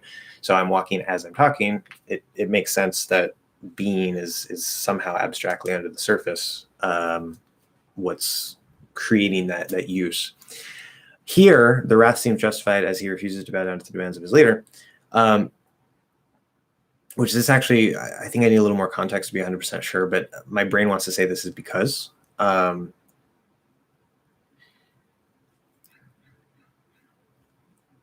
if it's because, right, so, which when we use as to mean because, it usually sounds more formal, because is like the everyday, more common word. So the wrath seems justified because he refuses to bow down to the demands of his leader, which again, because of that, I think I need a little more context to be 100% sure here, but it doesn't matter, whatever. You can often just exchange as for because if that's the meaning of as. Now, how does that work with being or under the surface? So if I say,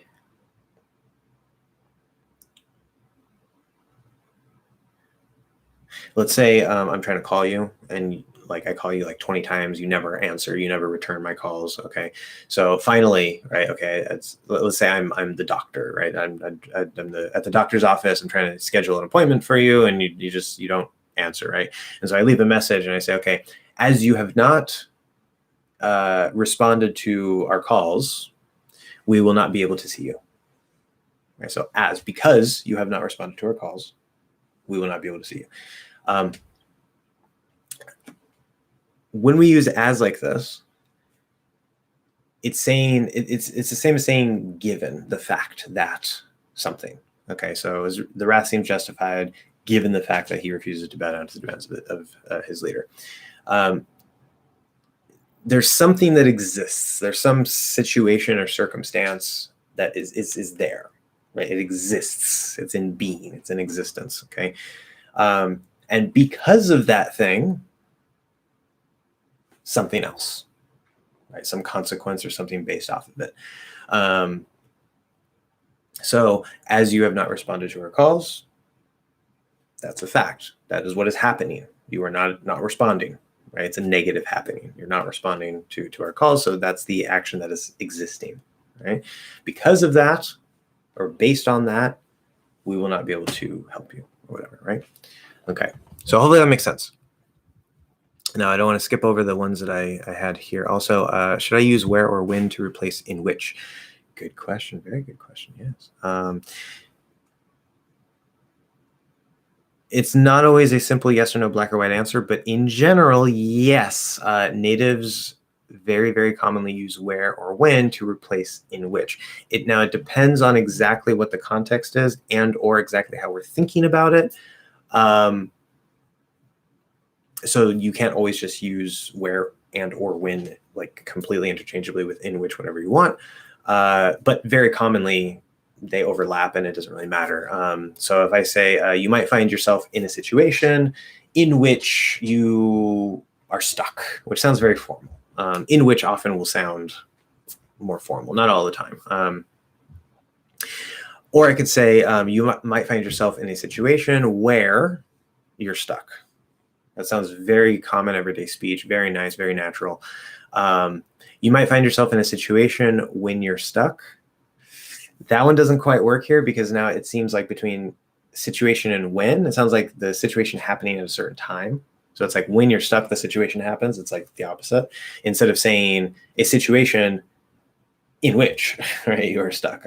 So in that case, when doesn't work, but where works perfectly fine because abstractly it feels like a location, like you're stuck in that abstract location called the situation. So again, context is important, but yes, they are both used to replace in which in everyday speech. It just depends on the exact details. Thanks for explaining that subjunctive stuff, you-rock. Thank you very much. You are welcome as well. I'm going to look more into it. It's like a big old blind spot that somehow managed to escape my attention. Yeah, it tends to do that.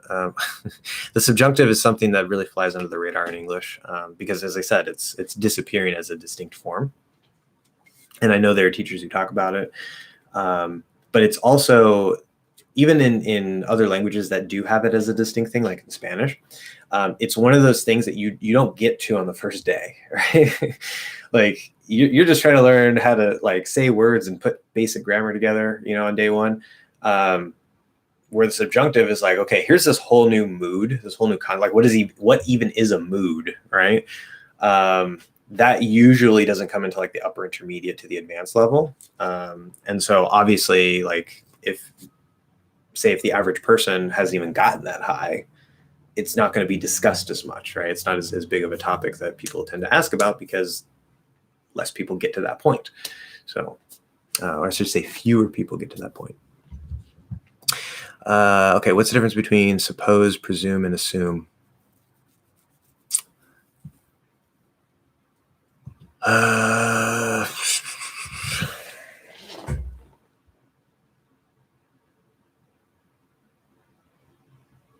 The dictionary should be able to tell you. Yeah, I mean, I see the question, why the question is here.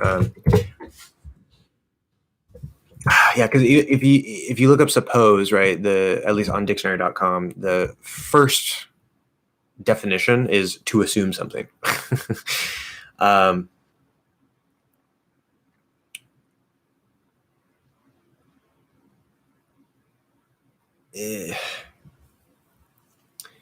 mean, there's also presuppose.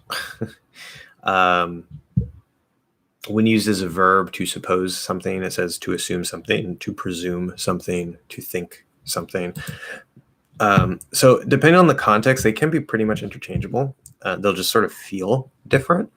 But this is a case where like not all uses of a particular word is interchangeable with that. It's like, okay, if you're using the word this way, then you could synonymously use, this other word also. But if you're using the word this way, this word isn't used that way. And then when they are used interchangeably, they're going to feel a little different, obviously, because they're different words.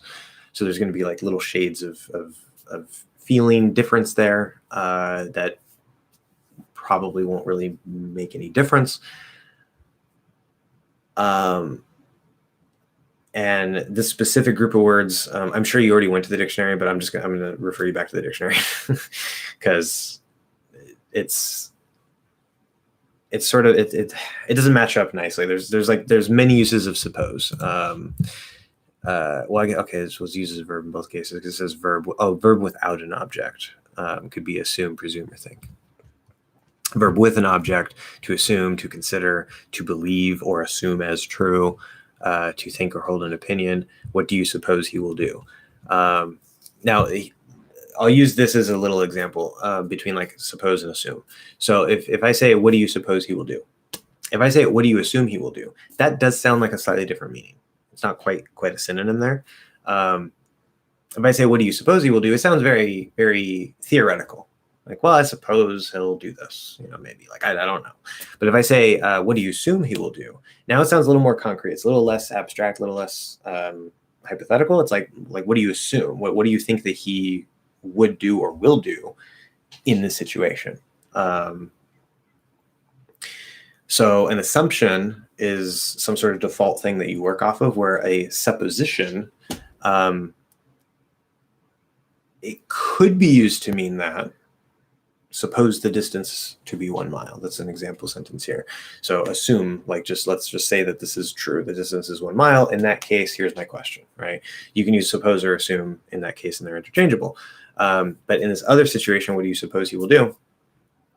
There's going to be a slight difference in meaning there. So it's very context-based, not an easy answer. I will say, though, about presume, of these, suppose and assume sound like normal words, normal everyday words, especially suppose. Presume, at least to me, it sounds a little formal. Like you don't really hear that as much in everyday speech. but suppose and assume you'll hear pretty regularly. What's the difference between imply and entail? Well, obviously they have a similar prefix, right? The im, which is related to in, is prefix in, and then entail, that's another form of the prefix in. So they actually have the same root prefix. Imply means there's this thing. How do I explain this? Imply. It has a feeling to it too. I can't really describe the feeling. It's like an implication is like there's something that comes out of that thing, like by default. Like you don't have to say this thing, but because I said this thing, this also is true, or this also exists, or whatever it is, because it comes out of that. And that's to me, that's sort of how it feels. Imply is sort of like it comes out of that. Where entail, that's something that like it's still something that comes out of something, but it sounds more like the details of something. Notice entail, detail, right? So an implication is like, because of this, this also results. Where entail is like, this is what we're talking about, and this is the specific details about it. And if I go to the dictionary, I'm sure I'll find some other definitions and subtleties and whatever, but off the top of my head, I would say that's sort of the basic thing. So think of entail as like inside with the details of the thing, where imply is like something coming out of that thing, like because it's in that box of that thing, and it's like it goes with it, comes out of it, or is based on it, or whatever, rather than being the details of that thing. So it's actually two things that go together, or two parts of the same thing, depending on what we're talking about. I love how it's the exact same time every week that it feels like living out there fast and furious fantasy. I know, right? Anyway, upside down, yeah. All right, how do you pronounce? Okay, the first word, I'm really not sure because I don't think I've ever heard it pronounced. So I would try to pronounce it as either anteroom or anteroom. I'm not sure if it should be an E or not.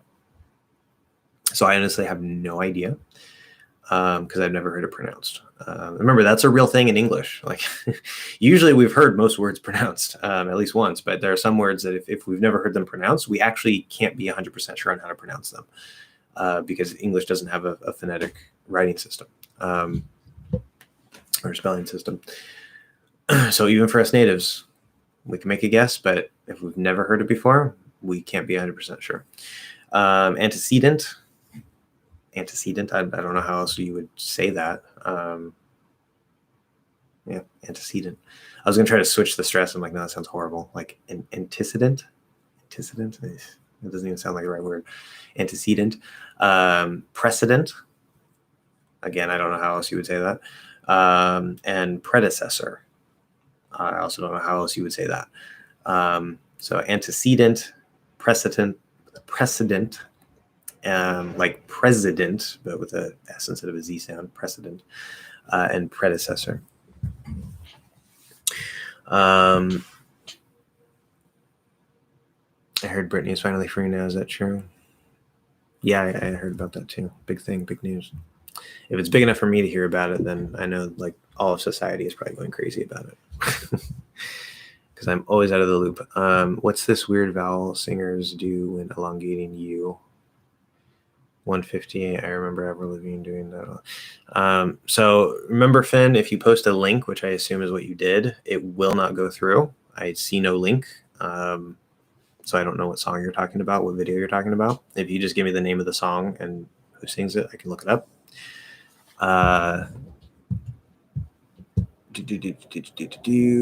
Also remember Avril Lavigne is Canadian, so there might be a little bit of difference from that, even though they do sound mostly the same as Americans most of the time. But in singing, some of those little differences can stand out a little bit more occasionally. So we'll come back around that when when I get down to the point or I eventually find what song it is, I'll just keep going for now, and I'll come back to that. Is it okay to drop the N in don't think I'm not sorry, I'm not gonna do it, let's not talk about it? I don't know if I'm missing a sound, but I'm not hearing the N. I'm not sorry, I'm not sorry. I'm not gonna do it. So let's not talk about it. Let's not talk about it. Let's interesting question.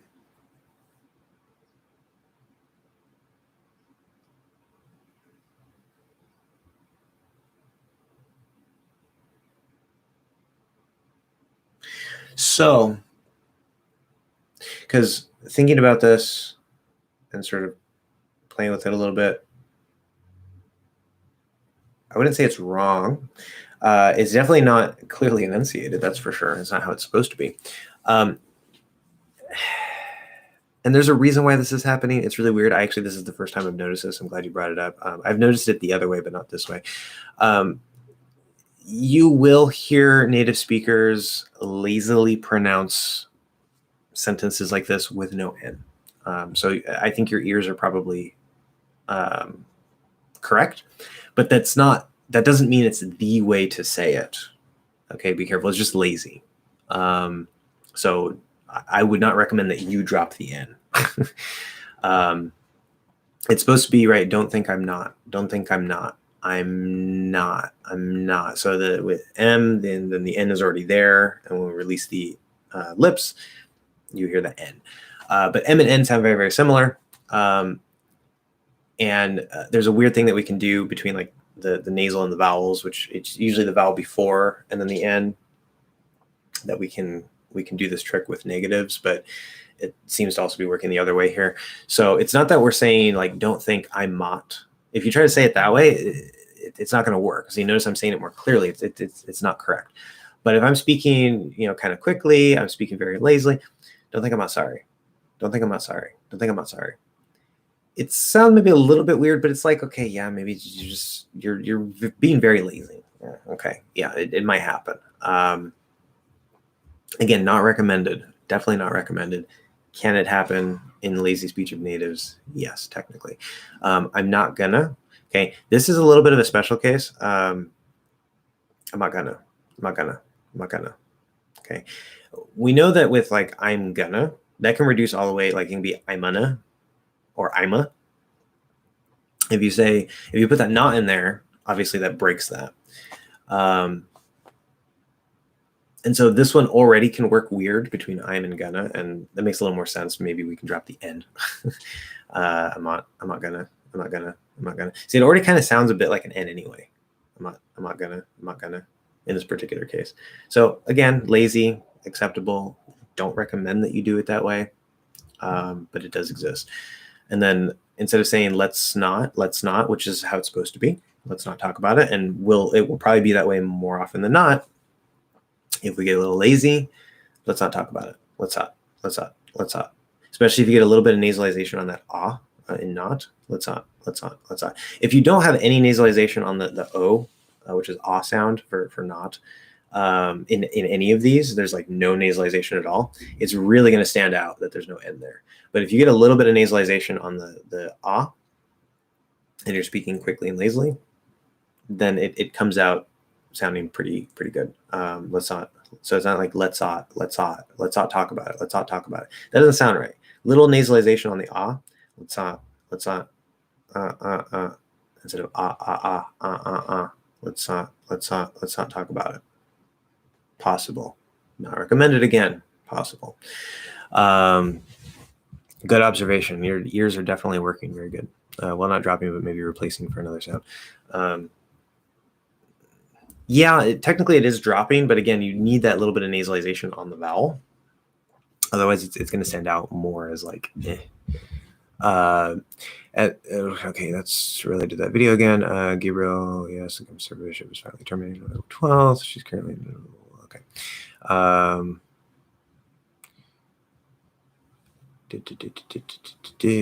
It's insane. The court is a mess, and so slowly things moving. Yeah, I know. Are there some specific vowel shifts Valley girls do? I've noticed in the Californians SNL skit, many of the actors shift the ah towards the unmerged ahs and lot vowel. Cat, cat, cat. Ah, I don't even know if I can do that. Ah, ah, ah, ah, ah, hot, hot, hot, cat, cat. Oh my God. Yeah. Oh my God. Did you see that cat? Did you see that cat? Yeah, I can imagine that. Some specific vowel shifts that Valley girls do, I have no idea. I'm not an expert on that. I don't. I'm not even completely sure how to mimic their accent because I haven't played with it enough. I don't know. I don't know. I'm not an expert on that. Glad to hear that. Was in her place. Yeah. Is the sentence grammatically correct? We're not coming for to lose. Google says we have to use a gerund after an adverb. Wait, what? Oh, wait. After an adverb, what? Well, okay. Well, for is a preposition, not an adverb. I mean, maybe it could be used as an adverb, I guess, but it's a preposition. The basic rule, if you see a preposition, it doesn't matter necessarily if it's being used grammatically as a preposition. If it's a word that is a preposition, in English, we have to use the ing form. Okay, that's just how it works. I know in Spanish, for example, they just use the basic unconjugated form. So if I say like it's for eating, right? It'd probably be like es para comer, not para comiendo, right? Para comer. And literally that would translate as like it's for to eat, but that's a bad translation. Yeah, you're I don't want to say never because sometimes you'll find prepositions next to each other, but in a very general blanket way, probably 99%, if not 100%, you're never going to have for and to next to each other like that. If it's supposed to be for verb, it's never going to be for to verb. If they're connected like that. Again, it depends on the exact context and how what's attached to what. Like for example, if I say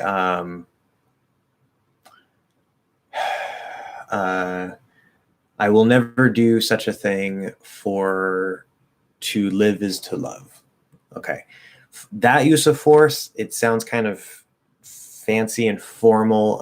It means like because, based on the fact. It's very similar to like the standard por in Spanish, because Spanish is por and para.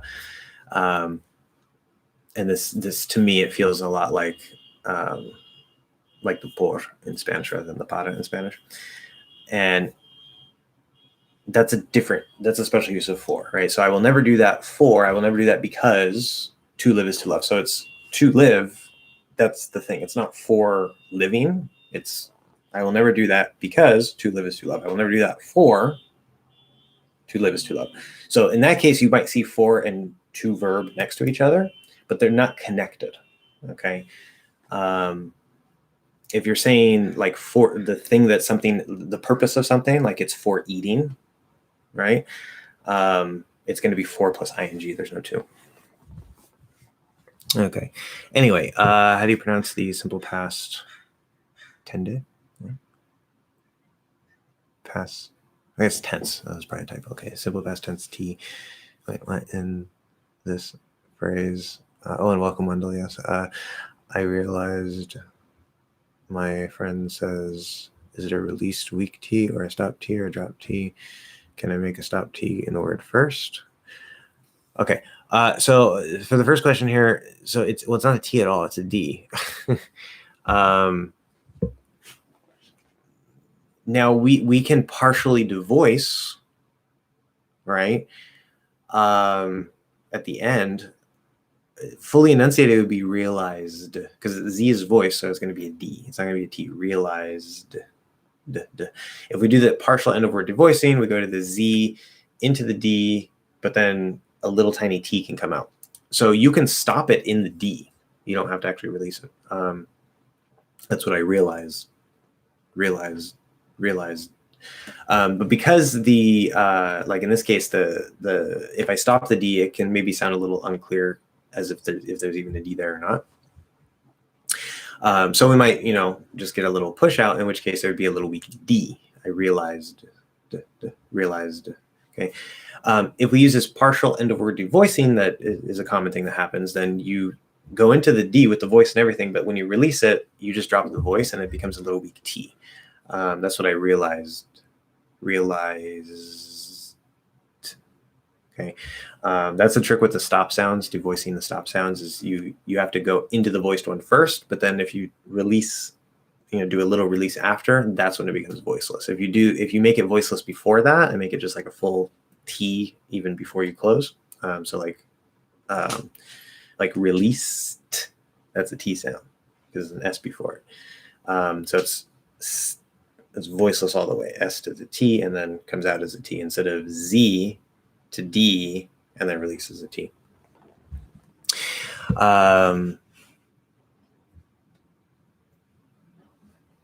Can I make a stop T in the word first? You could technically, but we usually don't. It's a little harder to do. And remember ST, with ST at the end of a word, we usually just drop the T. It doesn't matter. I got here first. That's it. You could stop it if you wanted to. I got here first. Doesn't make much of a difference in the sound because of how the S works. Of course, you can also push out a little bit of a T, makes it sound a little bit more enunciated. I got here first. Nothing wrong with that. You'll hear that too. But we'll commonly just drop the T. How do you pronounce past tense in this phrase?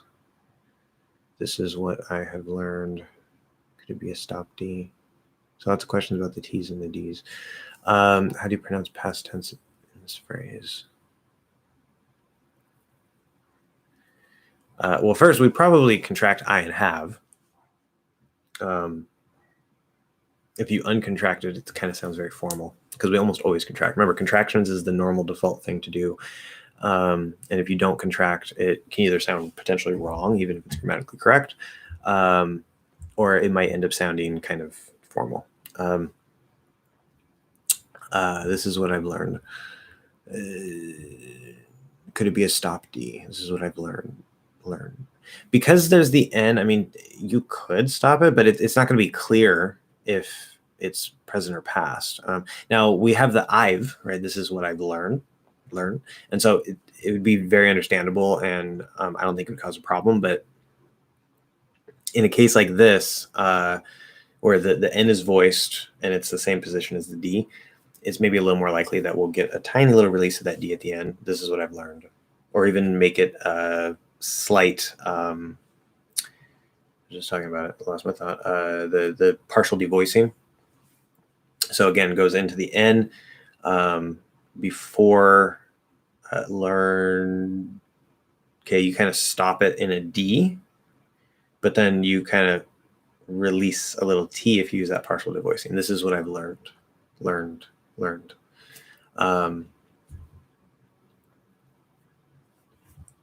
How do you pronounce the T in this phrase?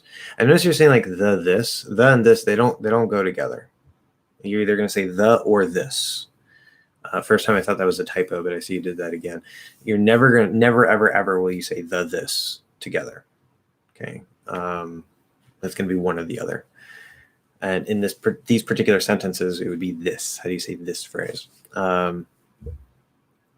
Or you could say like, how do you say the phrase blah blah blah?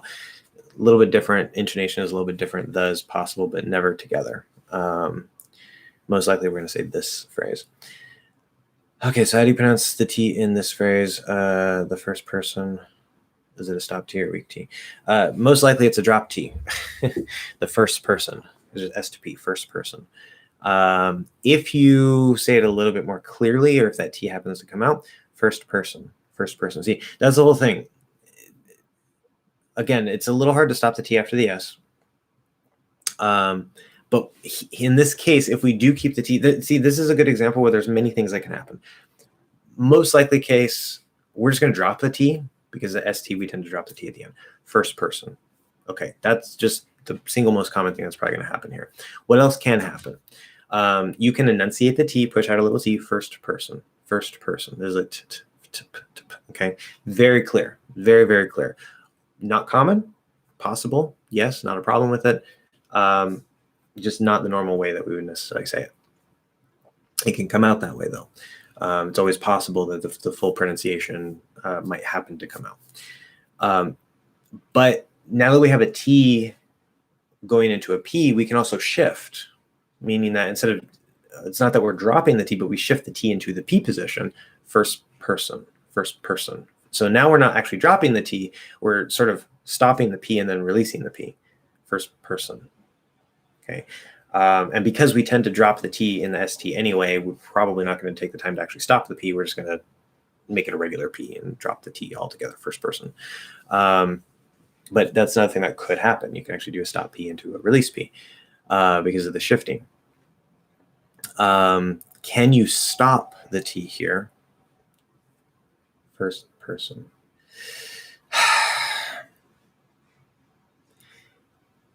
As a form of enunciation, maybe if you're really emphasizing first, like, no, that's the first person.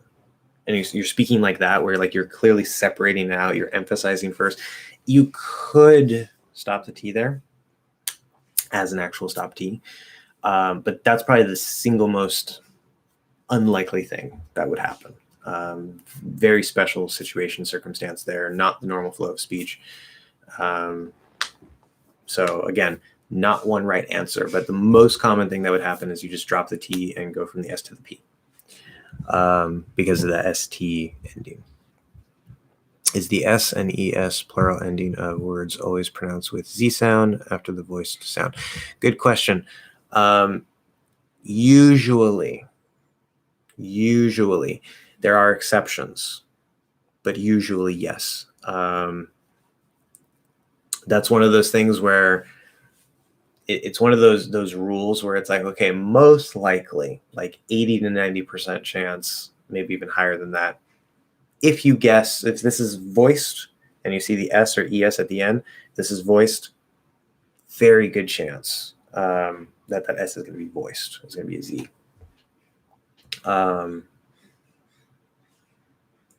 Although actually, hold on, with the ES, I think that's actually slightly different, but just a straight S, yes. So we say pencils, right? The L is voiced. Pencils, not pencils, pencils. Okay, it's going to be a Z. And then you can get a little bit of partial devoicing where the Z changes into an S. That can happen, but you need to start in the Z. Opens, N is voiced. Again, it's going to be a Z. Tomatoes, okay. All vowels are voiced. So often you'll hear the Z after the vowel, but that's probably where most of the exceptions are. Like we say this, right? I is a vowel, it's voiced, but the word is not, it's not this, right? It's this. Where is, he is, right? That's a spelled with an S and it's a Z sound, which is what you might expect because of the voice before it. So there are exceptions, yes. Now with the ES ending, this actually creates another vowel. Usually, in the case of a word like does or goes, we're not creating another vowel, it's just spelling. And you can hear that those are also voiced, does, goes, they're Z sounds. But when we say like phrases, okay, so we're going Z, but then we're adding is or us, depending on how you say it. It could be a schwa or an I. But when we say pronounce, that's an S sound, it's voiceless. And we say he pronounces it well, okay? So when you have the ES and it's actually a new syllable, not just spelling like in goes, that's actually a separate thing, and that should always be a Z. That would always be a Z. But if it's just an S at the end, usually it'll be a Z if the sound before it is voiced. Usually it'll be an S if the sound before it is voiceless, but there are exceptions. Tomatoes is another good one. We have the E in the spelling, but it's not a separate syllable.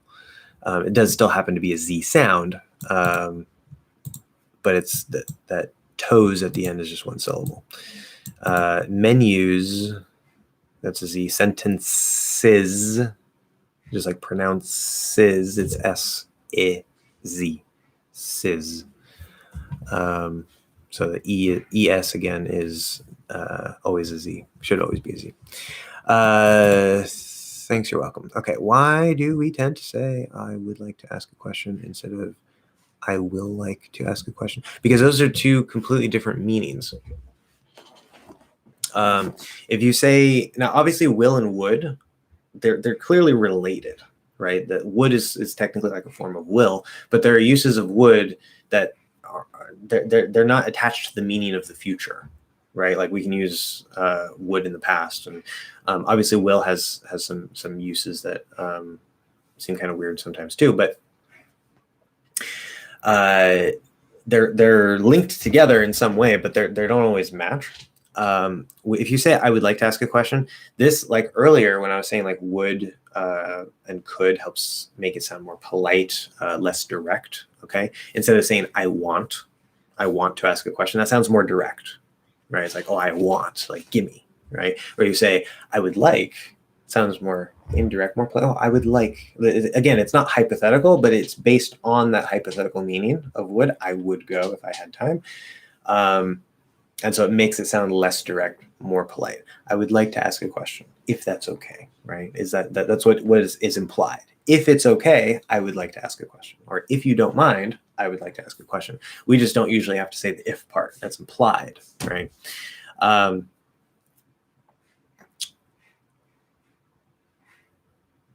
If you say, I will like to ask a question, which almost sounds grammatically incorrect, because that probably would almost never be said. I'll like to ask a question. What that means is you're imagining, like, let's say you're a reporter, right? And so you're going to ask questions, right? Like say you're a White House reporter, right? So you go to the White House, you're going to be asking questions because there's, the White House, the president is talking and answering questions, right? Now, let's say you're in that situation right now. You're at the White House. There's other reporters around you. The president is answering questions, and you say, "Oh, I would like to ask a question." Okay, would like. Okay, right now. That's what I want to do. Okay. Now, if you say, I will like to ask a question, what that sounds like, again, very uncommon, but it is correct.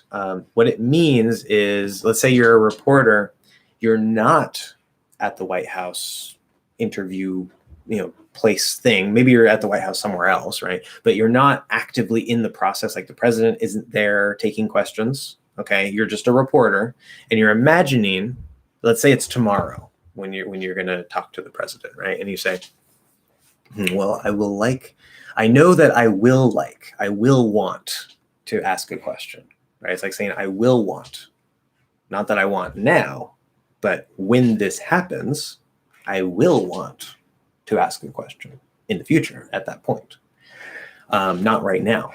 Okay, so that's a completely different meaning. And so that is why we tend to say I would instead of I will.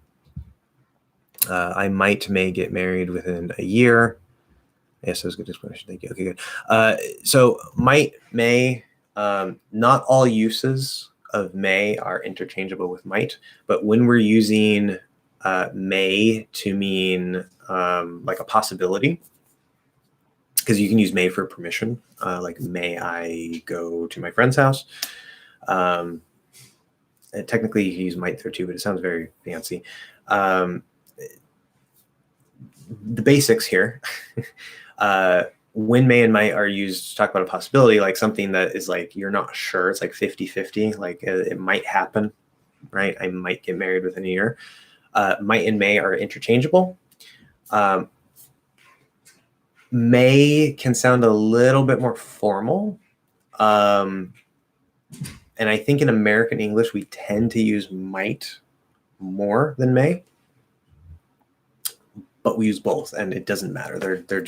They mean the same thing when you're using them with that specific meaning, like a 50-50 chance. I don't know. It might happen. It's possible. Yeah. So it doesn't matter. You can use either one.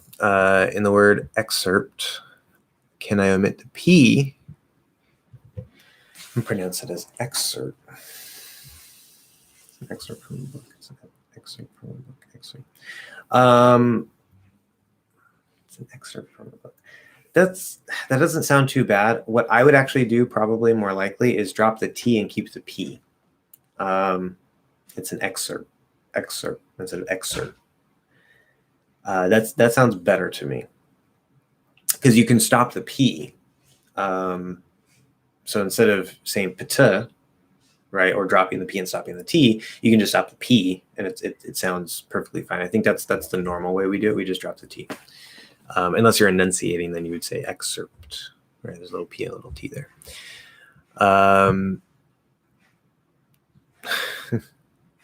Yeah, the classic question that never goes away. Interesting. Yeah. So there's also the verb form. Yeah. Okay. So if we're talking about like you put a letter into this thingy that you then mail, right?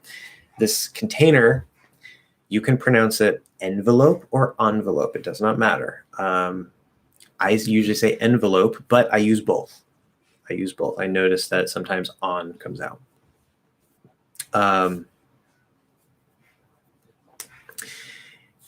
Now,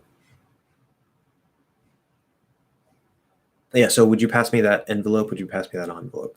Doesn't matter. To me, envelope sounds a little fancier. I don't know if that's probably the British way to say it. That might be why. But again, we use both. Some people might only use one. I don't know, but it doesn't matter. Darkness started to envelop. Okay, this is a completely different pronunciation because we're using it as a verb. You wouldn't say darkness started to envelope my soul or started to envelope my soul. No, the stress pattern is different. It started to envelop.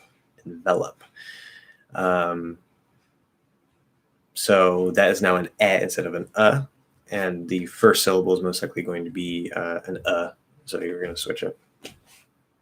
Envelop. Also not ope anymore, it's up. So envelop. Yeah, completely different. I have this question. So so if it's for a period of 3 months, I have had this question. This is present perfect, but with have, right? So I have had this question for 3 months now. I've had this question 2 months. So you don't actually have to say the for part. You can just say I've had this question. I've had this question 3 months now. What do you guys say when you didn't hear something quite well? Say what, said what was that, what's that, etc. Yeah, so okay, said what, that doesn't work. That means I mean, technically it's based on the same thing, but so say what is fine. It sounds more informal, kind of. It could also be that maybe like you did understand it, but you don't believe it, or you think it's really crazy or stupid. Like say what? Like what? That's stupid. Often, if you don't actually understand, like you don't hear it quite well enough, we'll often add now to it, like say what now. But again, that could also mean the other thing. Said what? That's going to be. So let's say I tell you, oh yeah, he said that it's a stupid idea. And I say, wait, he said what? Okay. So that would be like maybe I didn't hear, but it's based on something that someone said. So if you use actually said, it's going to be that it has to be that context where like you didn't hear the thing that I told you he said, right? Yeah. So what was that? Be careful of your tone because that can sound very aggressive. You say, what was that? Like, but if you say, what was that? What was that? Like, sort of curious, like, what was that? Again, the tone, very, very tricky. It can be very tricky there. But that is kind of standard, normal, not informal. You're saying, like, can you repeat that? What's that? Or again, dropping the T, what's that? What's that? What's that? That's probably the most common thing we'll do. Or you can also say, what was it? It left my brain. Come again. Yeah, come again.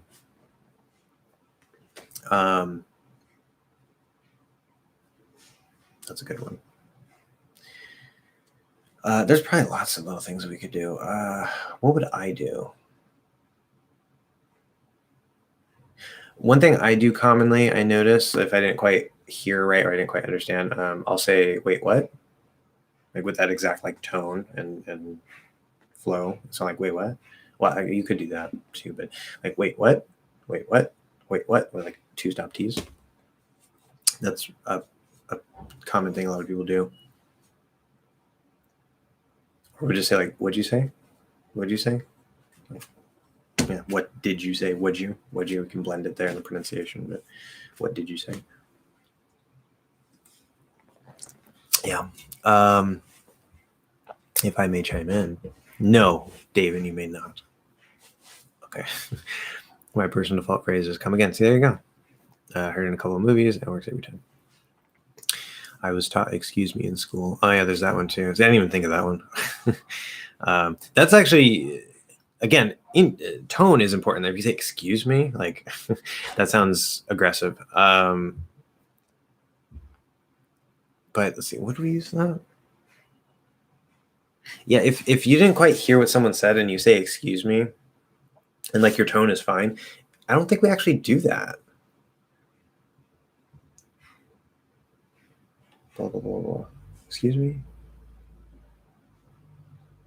Yeah, I can't imagine a native speaker of American English using excuse me in that exact situation. Like maybe if they add something to it, like excuse me, could you repeat that? Maybe.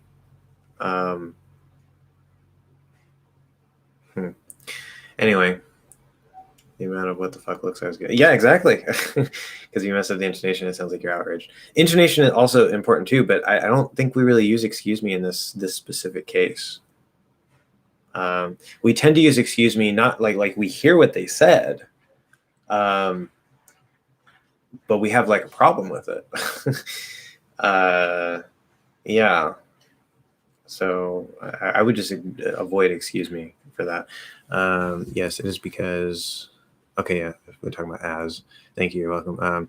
Once I say excuse you, yeah, I could definitely sound aggressive. Excuse you. That takes the cake. Yeah. Good for you. The original clip. I see. Okay, so by Olivia Rodrigo. Okay. I can go back and find the timestamps. We are also running out of time here, guys.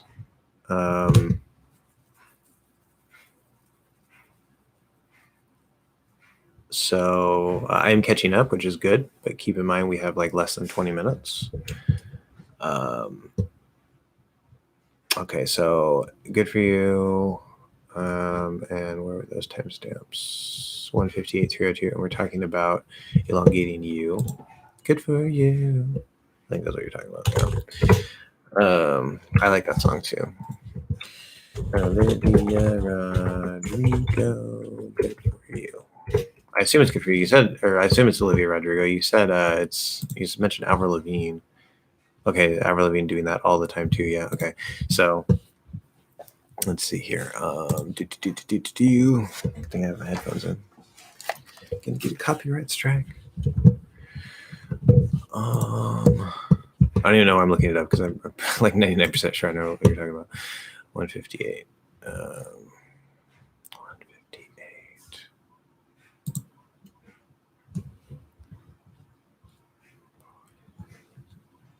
Oh, okay, that one.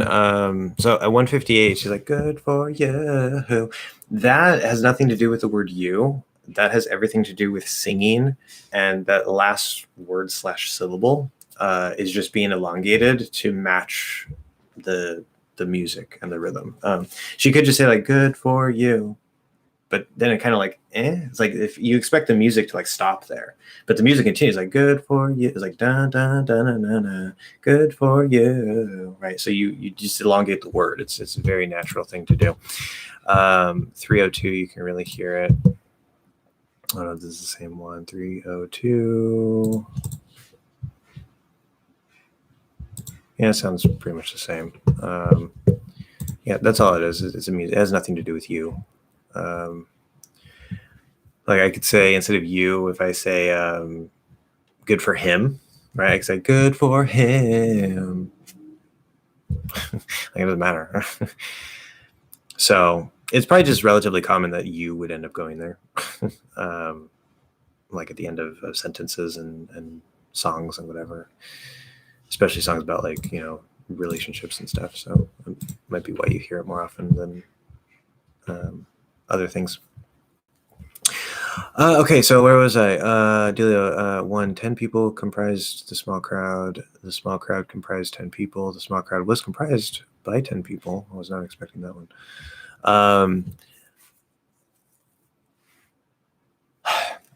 10 people comprised the small crowd. That sounds okay to me. The small crowd comprised 10 people. That's grammatically correct, but that sounds like it sounds like the opposite meaning. 10 people comprised the small crowd, so it's like there are 10 people, and in total, those 10 people were the substance. They made up the crowd, right? They're the content of the crowd. If you say the small crowd comprised 10 people, I mean, to me, it doesn't sound too bad, but it kind of sounds like almost like there's a small crowd and then they like absorb 10 people, kind of. I don't know. It's comprise is not an everyday word. I mean, we use it, of course. It's not like a word we don't use, but it's not the most common word. We'd probably say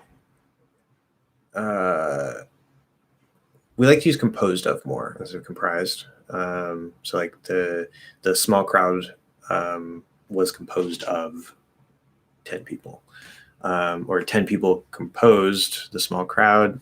That sounds kind of weird to me. So the small crowd was composed of 10 people. That's probably like the most common way to say it. The third one, the small crowd was comprised by 10 people. I wouldn't use by. That sounds weird to me. Maybe it's correct. But we would use of, comprised of 10 people. And that would be okay. So the first one and the third one, if you change by to of, that's perfectly fine. 2 seems a little bit weird to me. But might be right. Why is the preposition with used to say off with his head? Why can't I say off his head?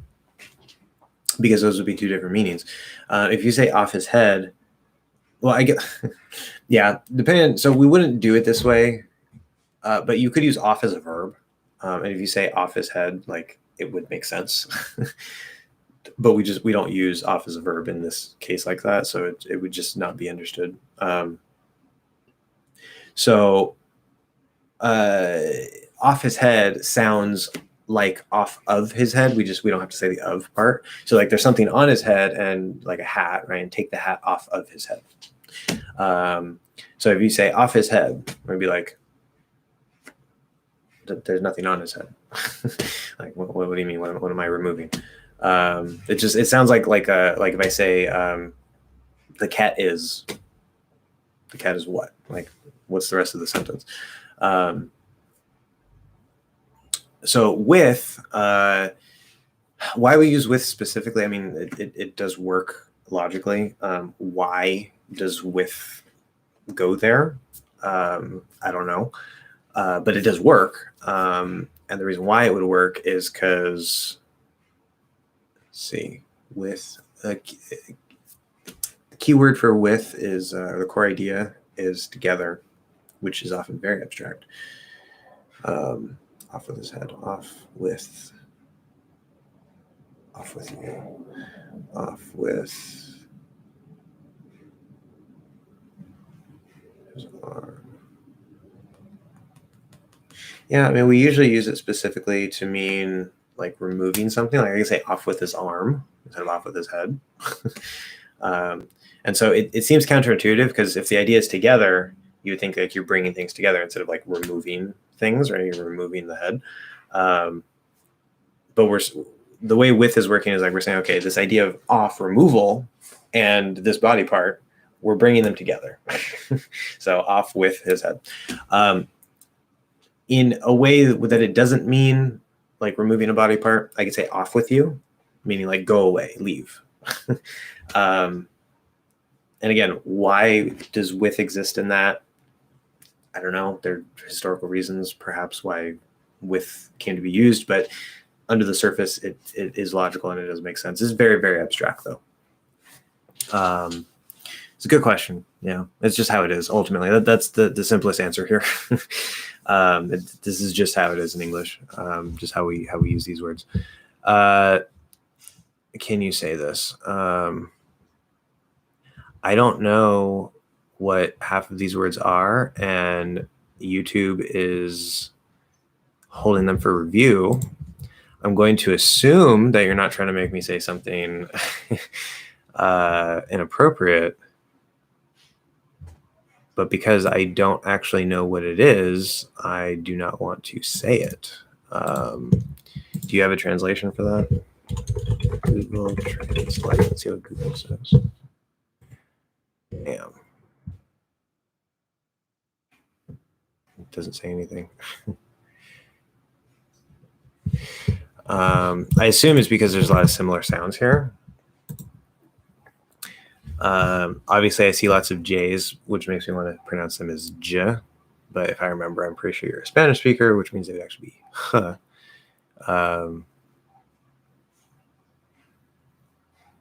So yeah, I'll go ahead and show it. If it is offensive, somebody can tell me. But I don't think I want to pronounce it.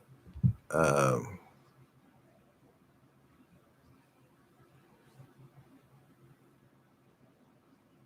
will also be very difficult to pronounce.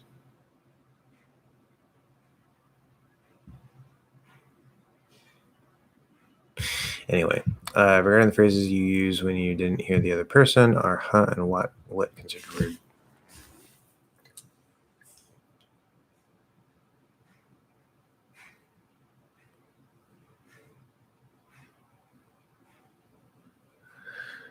I wouldn't say rude, no. Huh? Your intonation can have an effect, yeah, but no. They sound kind of like short and kind of direct in a way. So like informally, they're perfectly fine. If you're in a really formal situation, I don't think it would matter, but that would be the only case where maybe it could be considered rude. But no, I don't think there's anything special about that.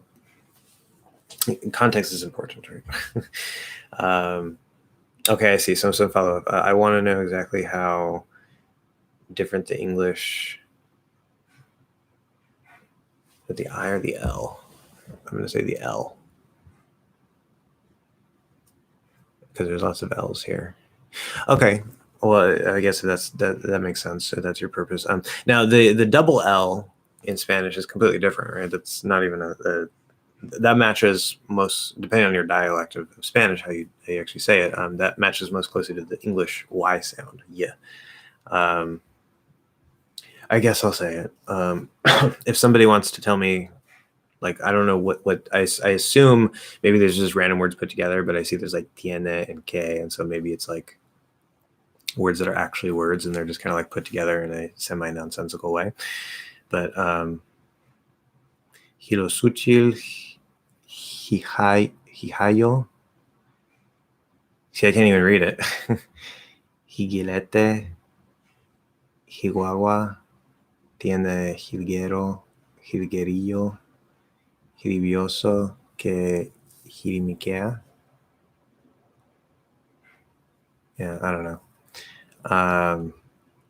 I can't even really like say that fast enough for it to be a thing. But the L in Spanish is more like this.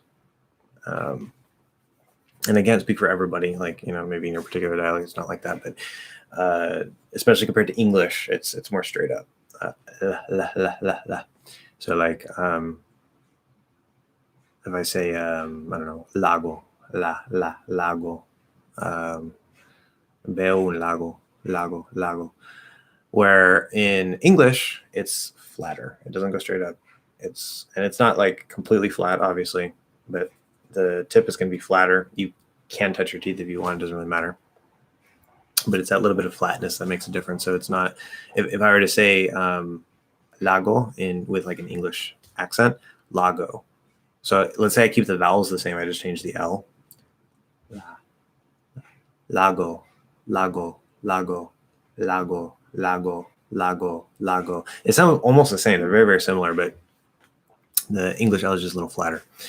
Now, if you use the Spanish L in English, it is going to give you a slight accent. So it is important to fix, especially if it's going to be a half L, which is going to be like completely different than the Spanish L. So do adult native speakers use kid words like owie in informal situations, even if they're not talking to children? Yes, we do. Is the word pretty a mispronunciation? Pretty kids related? Also kids related, yes, not a word. It's not actually a word. That's because the R is one of the last sounds to develop for native speaking children. And what they replace it with a W until they form the R. And so it sounds kid related. And we can use that as an intentional manipulation of the language. Like, that's so pretty. Most likely we won't do that if we're just saying pretty, like, that's so pretty. But if you're talking to a kid, if you're talking to an animal, it's, again, you don't have to, but it's more likely that somebody might choose to do that. Some people find it really annoying when people do that, but I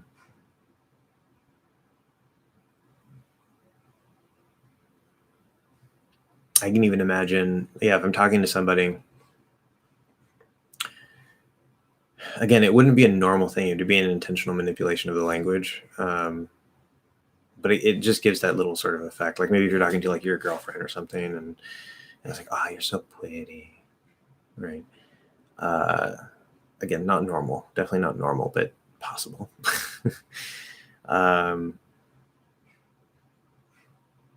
Anyway, I'm noticing how some of the kid language carries over into adults' use of language a lot these days.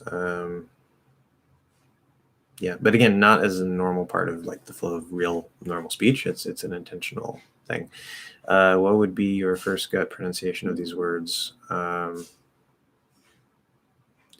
the first one, because I know the French president Macron, right, which is a horrible English pronunciation of it, but that makes me want to say Macron. But then I was like, wait, no, that's just because of the influence of that. I would probably say it Macron or Macron, something like that. Tilde, breve, or breve, because I know in Spanish it would be breve. Breve? No, breve. Yeah, breve, something like that, breve. Tilde or tilde. Yeah. Anyway, Facebook has changed its name to Meta. Yes, it has. Some TV show hosts say they made a huge mistake.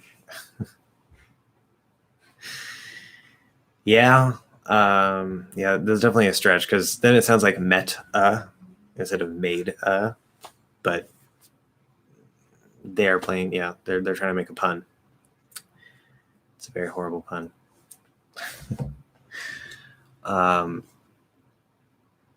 But it works. Anyway, good. Looks like I caught up finally, and we're just about out of time too. Sorry, I meant the I, not the L. Oh, okay.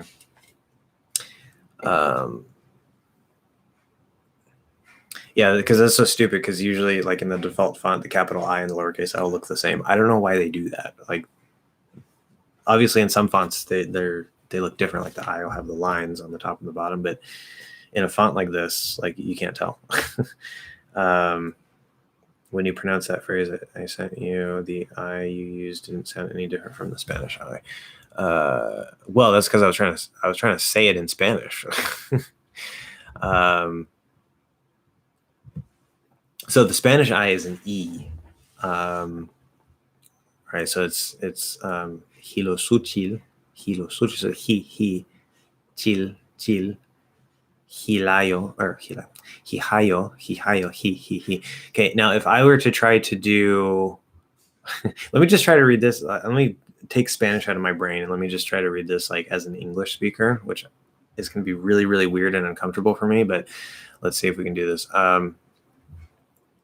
Gilosuchil, Jijalo, Jigilete, Jiguagua tiene jilguero, jilguerilo, Gilibioso que Jirimikea.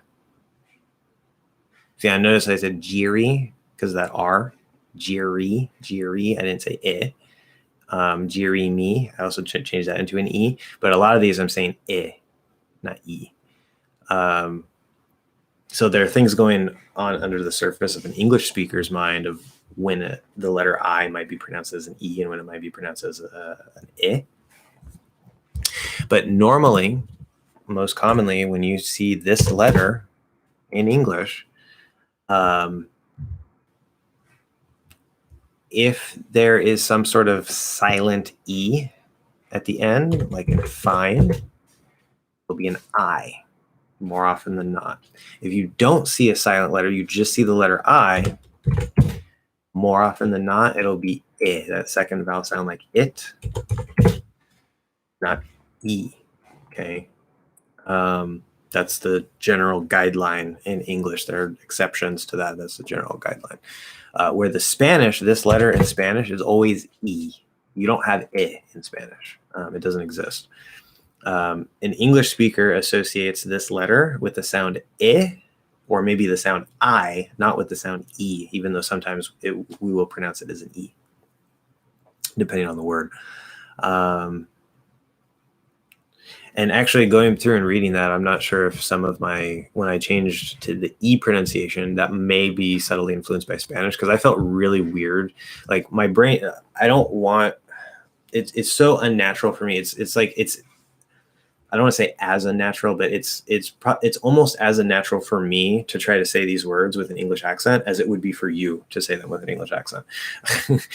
And I can do it really well, but it really feels like I have to intentionally try to sound like an English speaker, because that's not how I speak Spanish. It may not be exactly like a native the way I speak. If I say like quiero ir a la playa, right? I'm not saying quiero ir a la playa, quiero ir a la playa. Like it hurts my ears. So it's really difficult for me to do that. I'm not the best person to do this. You'd have to take an English speaker who doesn't know Spanish at all and have them read it. Try using the English I. This one is easier, I think. Okay, so I'll try to say them all as I. Actually, first, I'm going to have to go here in a second. This is the last thing, and then I have to go slightly over time. Okay, I'll keep it all as I, like it. Perihil, I want to say comi. I know it's an E. Perihil come, perihil sene, y de tanto comer perihil me imperihile. Sounds something like that. Again, I really have to focus to try to do that, because I don't even want to say it that way. And I still don't even know what I said. So I hope that you're being nice and not making me say strange things. Yes, thank you, everybody. Another good live stream. It went by so fast. Okay, here we are. So, as I said, I got some big lessons coming up. I got a video that is going to be coming out that is not one of the big ones, probably.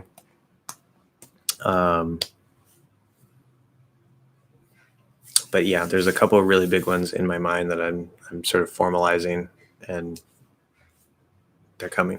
They're coming pretty soon, especially about that mouth placement. So if you're excited about that, definitely stay tuned.